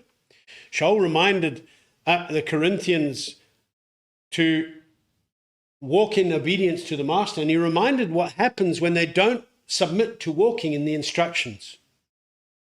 He lists grumbling along with idolatry, with whoring, and the trying of Elohim. These are things that displease Yahweh, and we are warned against such. When we look at this book that we've gone through over the last few weeks, come to the end of Shemoth, we see a structure of the instructions that are given to a people who are called out by name. Remember the book of Shemoth. Shemoth means names. It records the Exodus, but it's all about the name of Yahweh that's revealed, because all who call upon the name of Yahweh shall be delivered. And their deliverance from slavery in Mitzrayim, coming to a mountain where they receive a marriage covenant and instructions on how to stay in that covenant, and then given a clear pattern on how to worship the master. When an appointment, instead of the firstborn, the Levites were taken to perform the service and function on the duties of the tabernacle, so that Yahweh's presence would remain with his called out bride, to take them to his promised land that he'd given as an assurance to Abraham and his seed forever. And just as the Israelites were delivered from slavery, called out as a people belonging to Elohim, called out and released from bondage to the enslavement of Pharaoh and the Mitzrians, so too have we, as children of the Most High and fellow Israelites, fellow citizens of Israel, we've been grafted in by the blood of Yeshua Messiah. We've been called out of darkness into his marvelous light. And as this progression of this book teaches us, it shows that the receiving of this marriage covenant highlights the instructions that we are to guard with our all, and the need for us to be about building his way. We see that it fittingly ends with the reality of giving an account of what we've done with what we have been entrusted with. You see, Israel at first took that which they were entrusted with by the plunder that they plundered the Mitzrites with or from, and they used it for whoring by building a golden calf. Very quickly, after having been disciplined, they took that which was entrusted into them for the service of the tabernacle, after which a proper account was done, and it was done exactly so, and Moshe could bless them. One of the things that we ask ourselves as we come, and I ask you today, have you counted the cost? You've been called by name. It's time to give an account and step up, so to speak, and give of yourself wholeheartedly to the service of the tabernacle. We are a living stone. We are living stones being built up in the master. And where our master has placed you, give of yourself to it. Be partakers in the body. Do your part by bringing what's required into the body so that the body flourishes, and not be found to be like a house in the days of Chagai, where everyone was busy building their own paneled houses and the house of Yahweh lied in ruins. Consider your ways. Give an account before the master. Take serious stock. Take inventory of your life today, as a mirror of the word presents, and see according to the pattern, as we remind ourselves of the pattern of the door of appointment, the linen boundary walls that remind us of a proper separation, a proper distinction from the set apart and the profane, the clean and the unclean, and the receiving of the washing and cleansing that we have at the door, and the door of appointment reminding us of our need to never neglect a Sabbath or appointed time of our master, that we can do so as we enter in with boldness, with praise and worship, as the bronze mirror that the women's used to worship at the door of the tent that was made into the bronze laver reminds us of the washing that gives us the ability to praise our master and worship him in spirit and truth, as a reflection of the bronze slaughter place, reminding us that we've died to self, we've been raised to new life, we are received by him, and he becomes our strength. The joy of Yahweh is our strength. Therefore, we're equipped to enter in, partake of the covenants of promise by guarding his feast, coming into the set apart place where we can sit at the table of Yahweh, break open the fresh bread every Shabbat, and have his light expand and bring that revelation knowledge into greater meaning for us, so that we learn how to pray, how to intercede, and come boldly to his throne of favor in our time of need. And when you picture these elements or this progression in our mind, we can understand the pattern that the service of the tabernacle and the temple that Shlomo built later on would always reflect the pattern and function of how we, as a set-apart people, are able to serve our master, called by name. His name is upon us. The question is, are we living worthy of having his name upon us? Or is there displeasurable elements in our lives that need to be cleansed out in the face or the mirror of the word of Yahweh, so that we retain his blessing of his presence upon us and in our midst forever? Amen. Any thoughts on what we've read here, or anything anybody wants to ask on the book of Shemoth? You're welcome to do so. I think we're going to jump straight into Melachim Aleph. And when you consider, just want to again summarize, when you consider the book of Shemoth, it really is a wonderful reflection of a journey that we are in the midst of right now. As we're in our wilderness wandering at the moment, we're going to learn on how to walk when we go to the book of Bamidbar. Next week we start in Vayikra, and we learn about what drawing near to Yahweh entails and what it means to be called out and set apart. But Shemoth must reflect on us the importance of the name of Yahweh that's been placed upon us as our Redeemer, our King, our Savior, our Sovereign, our Judge, the one who saves us. And therefore, having our names written in his palm, held firmly in his hand as his segula, his treasured possession, let us not allow his grip upon us to be lost, not because he's incapable of holding on to us, but that we have found ourselves incapable of clinging to him. But rather let us cling to him in spirit and truth, guard our garments, and serve with great joy and gladness of heart. Amen. Okay, so we can then, it's Melachim Aleph 7, 1 Kings 7. We're reading, I know last week I said end with the last verse too, because it rounds it off, but we're just going to read that last verse again. Kings 7:51. Okay.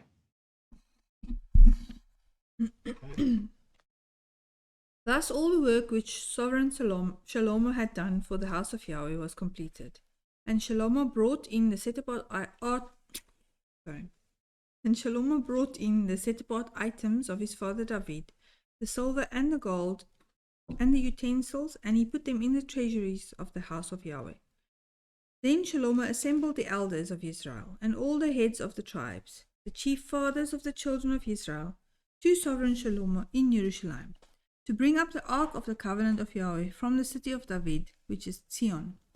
And all the men of Israel assembled to sovereign Shlomo at the festival in the month of Ethanim, which is the 7th new moon.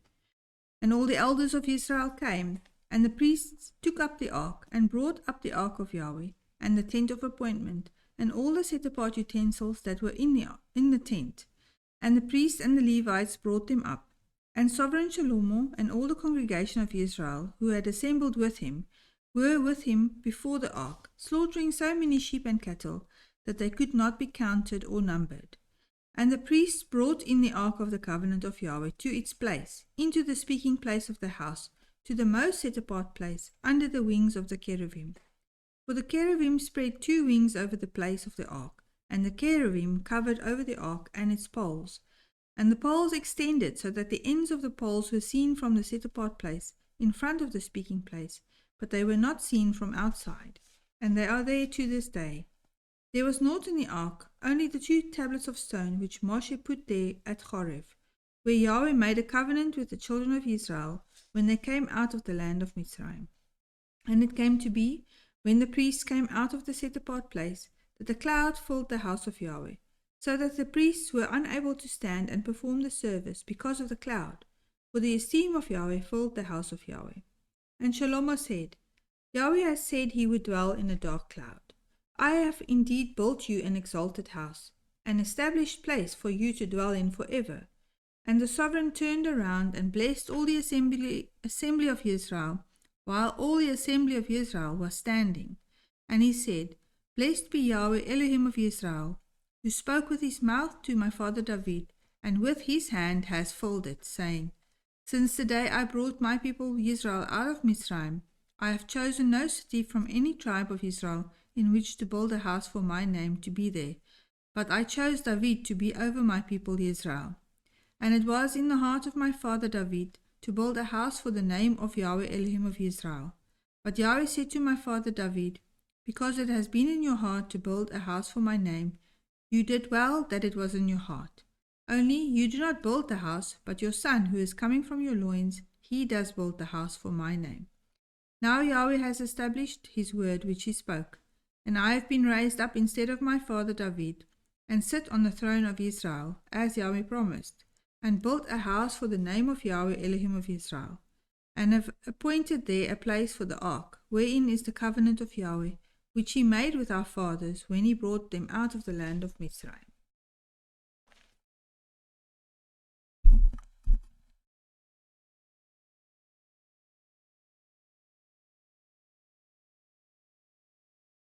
Okay, so we read from chapter 7 last week when looking at all the things that Hiram had completed. So we see a similar pattern here in terms of the accounting of everything that was brought and then set up for service. And after everything had been done, I mean, what I like about this in Shemoth, we're seeing a picture of, in Shemoth, we're seeing a picture of the first month. So it's Rosh Hashanah that we see Moshe setting up the dwelling place. And then here with the temple, when Shlomo built the temple, it's in the 7th month.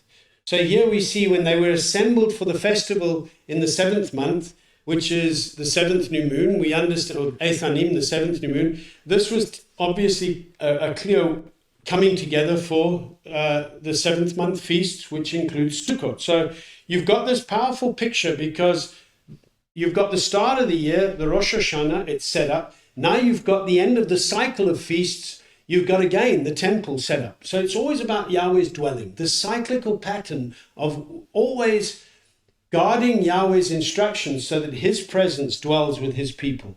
The tabernacle set up at Rosh Hashanah, temple set up at Sukkot. Ultimately, Yochanan describes very clearly in the renewal, when there's no need of a sun or a moon, that Yahweh's dwelling is with his people forever.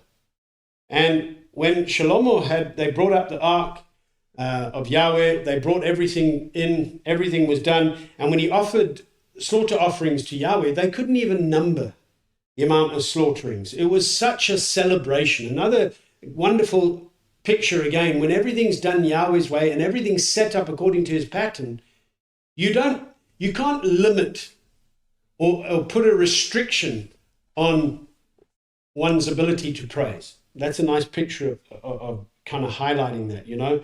Once we speak about the priest came out of the set apart place and they couldn't do service because the esteem of Yahweh had filled it. It was in David's heart to build a house, and it was good that it was in his heart. This was part of the prayer that Shlomo was also giving thanks to Yahweh for, and it was done exactly so. And so we must understand that what must be in our hearts is the desire to be building Yahweh's way. That's really what it comes down to. You know, what we're looking at in today's lesson, one of the lessons is that we are always to realize that to learn what we are as a spiritual house, bringing spiritual slaughter offerings and prayers, we can only understand that through the functional service of an earthly tabernacle that was set up, an earthly temple that was set up, that, yes, had become corrupt, but in its setting up, in the perfection of set apartness, it could function correctly and have Yahweh's presence bring such a blessing that an overflow of praise would be brought before him, because here's a proper esteem that was brought to Yahweh when it's done his way. This is a proper account, an inventory of the true way of set apartness that is to be brought, as opposed to the wrong way. Okay, anything you want to pick up, you want to share? Okay, so we are at 1:45. Should we go to Yochanan 6? Or are we going to do that after lunch? I think what we're going to do, if there's anybody who would like to ask any questions at this stage, I'm going to give you a moment. Otherwise, we're going to, I don't want to rush through Yochanan 6 and 1 Corinthians. We're going to touch on that after lunch. It'll probably be fairly short. But if anybody would like to ask any questions or share any encouragement, something that stands out for them today, please do so. Either send a message on the Twitch chat or on WhatsApp. You're welcome to send me a message. But yeah, I'd like to hear any thoughts, any questions, any encouragements on having journeyed through the book of Shemoth, coming to the end where an inventory is done and an assessment is done, and it's complete the way it should have been done. So it shows from the beginning to the end, when you stick to Yahweh's way, He'll work out everything for the good of those who love Him and are called according to His purpose and walk according to the Spirit and not according to the flesh.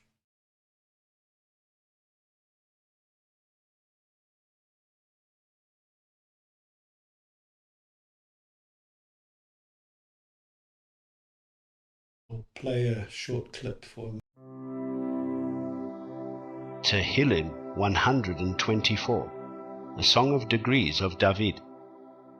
If it had not been Yahweh who was on our side, let Yisrael now say, if it had not been Yahweh who was on our side, when men rose up against us, then they would have swallowed us alive in their burning rage against us. Then the waters would have overwhelmed us, the stream would have gone over our being. Then the proud waters would have gone over our being. Blessed be Yahweh, who did not give us as prey to their teeth. Our being has escaped like a bird from the snare of the trappers.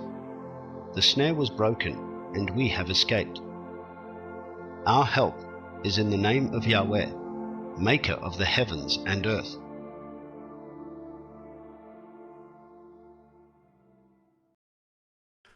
Okay, so on that note, if you do still have any comments, I know there's a slight delay and that might hinder some people from doing so.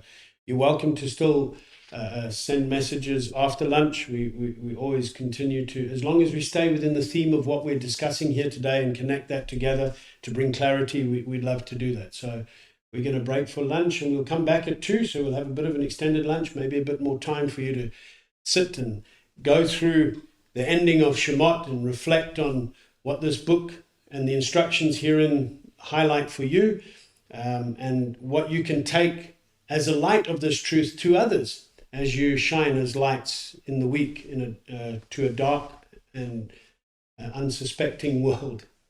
But let's pray.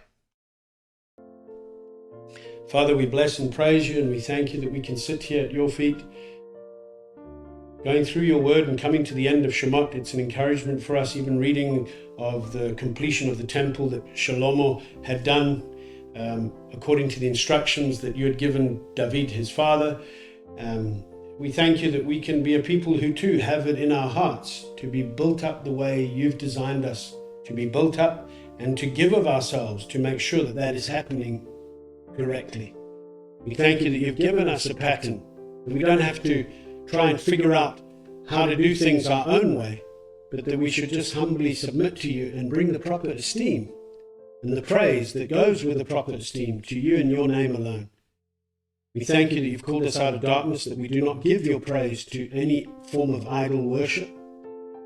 And I thank you that you've cleansed us from all idolatry and all wrong ways and wrong patterns of man, so that we can follow your tavnith, your pattern that perfects us to be built up as stones that are alive, that have the breath of life in us, that we can be knit together by the unity of your Spirit, which you've sealed us according to the pledge of our inheritance to come, giving us the assurance that we can serve you with hands lifted up, with hearts running in the way of your commands. We thank you, Master Yahweh, that we can sit at your table today as pictured through the showbread table and enjoy a covenant meal together. I pray your blessing on every single home that you've knit together in the unity of your Spirit by your perfect design for us as your bride, as your body, as your dwelling place. In the name of Yeshua, our Messiah. Amen and amen.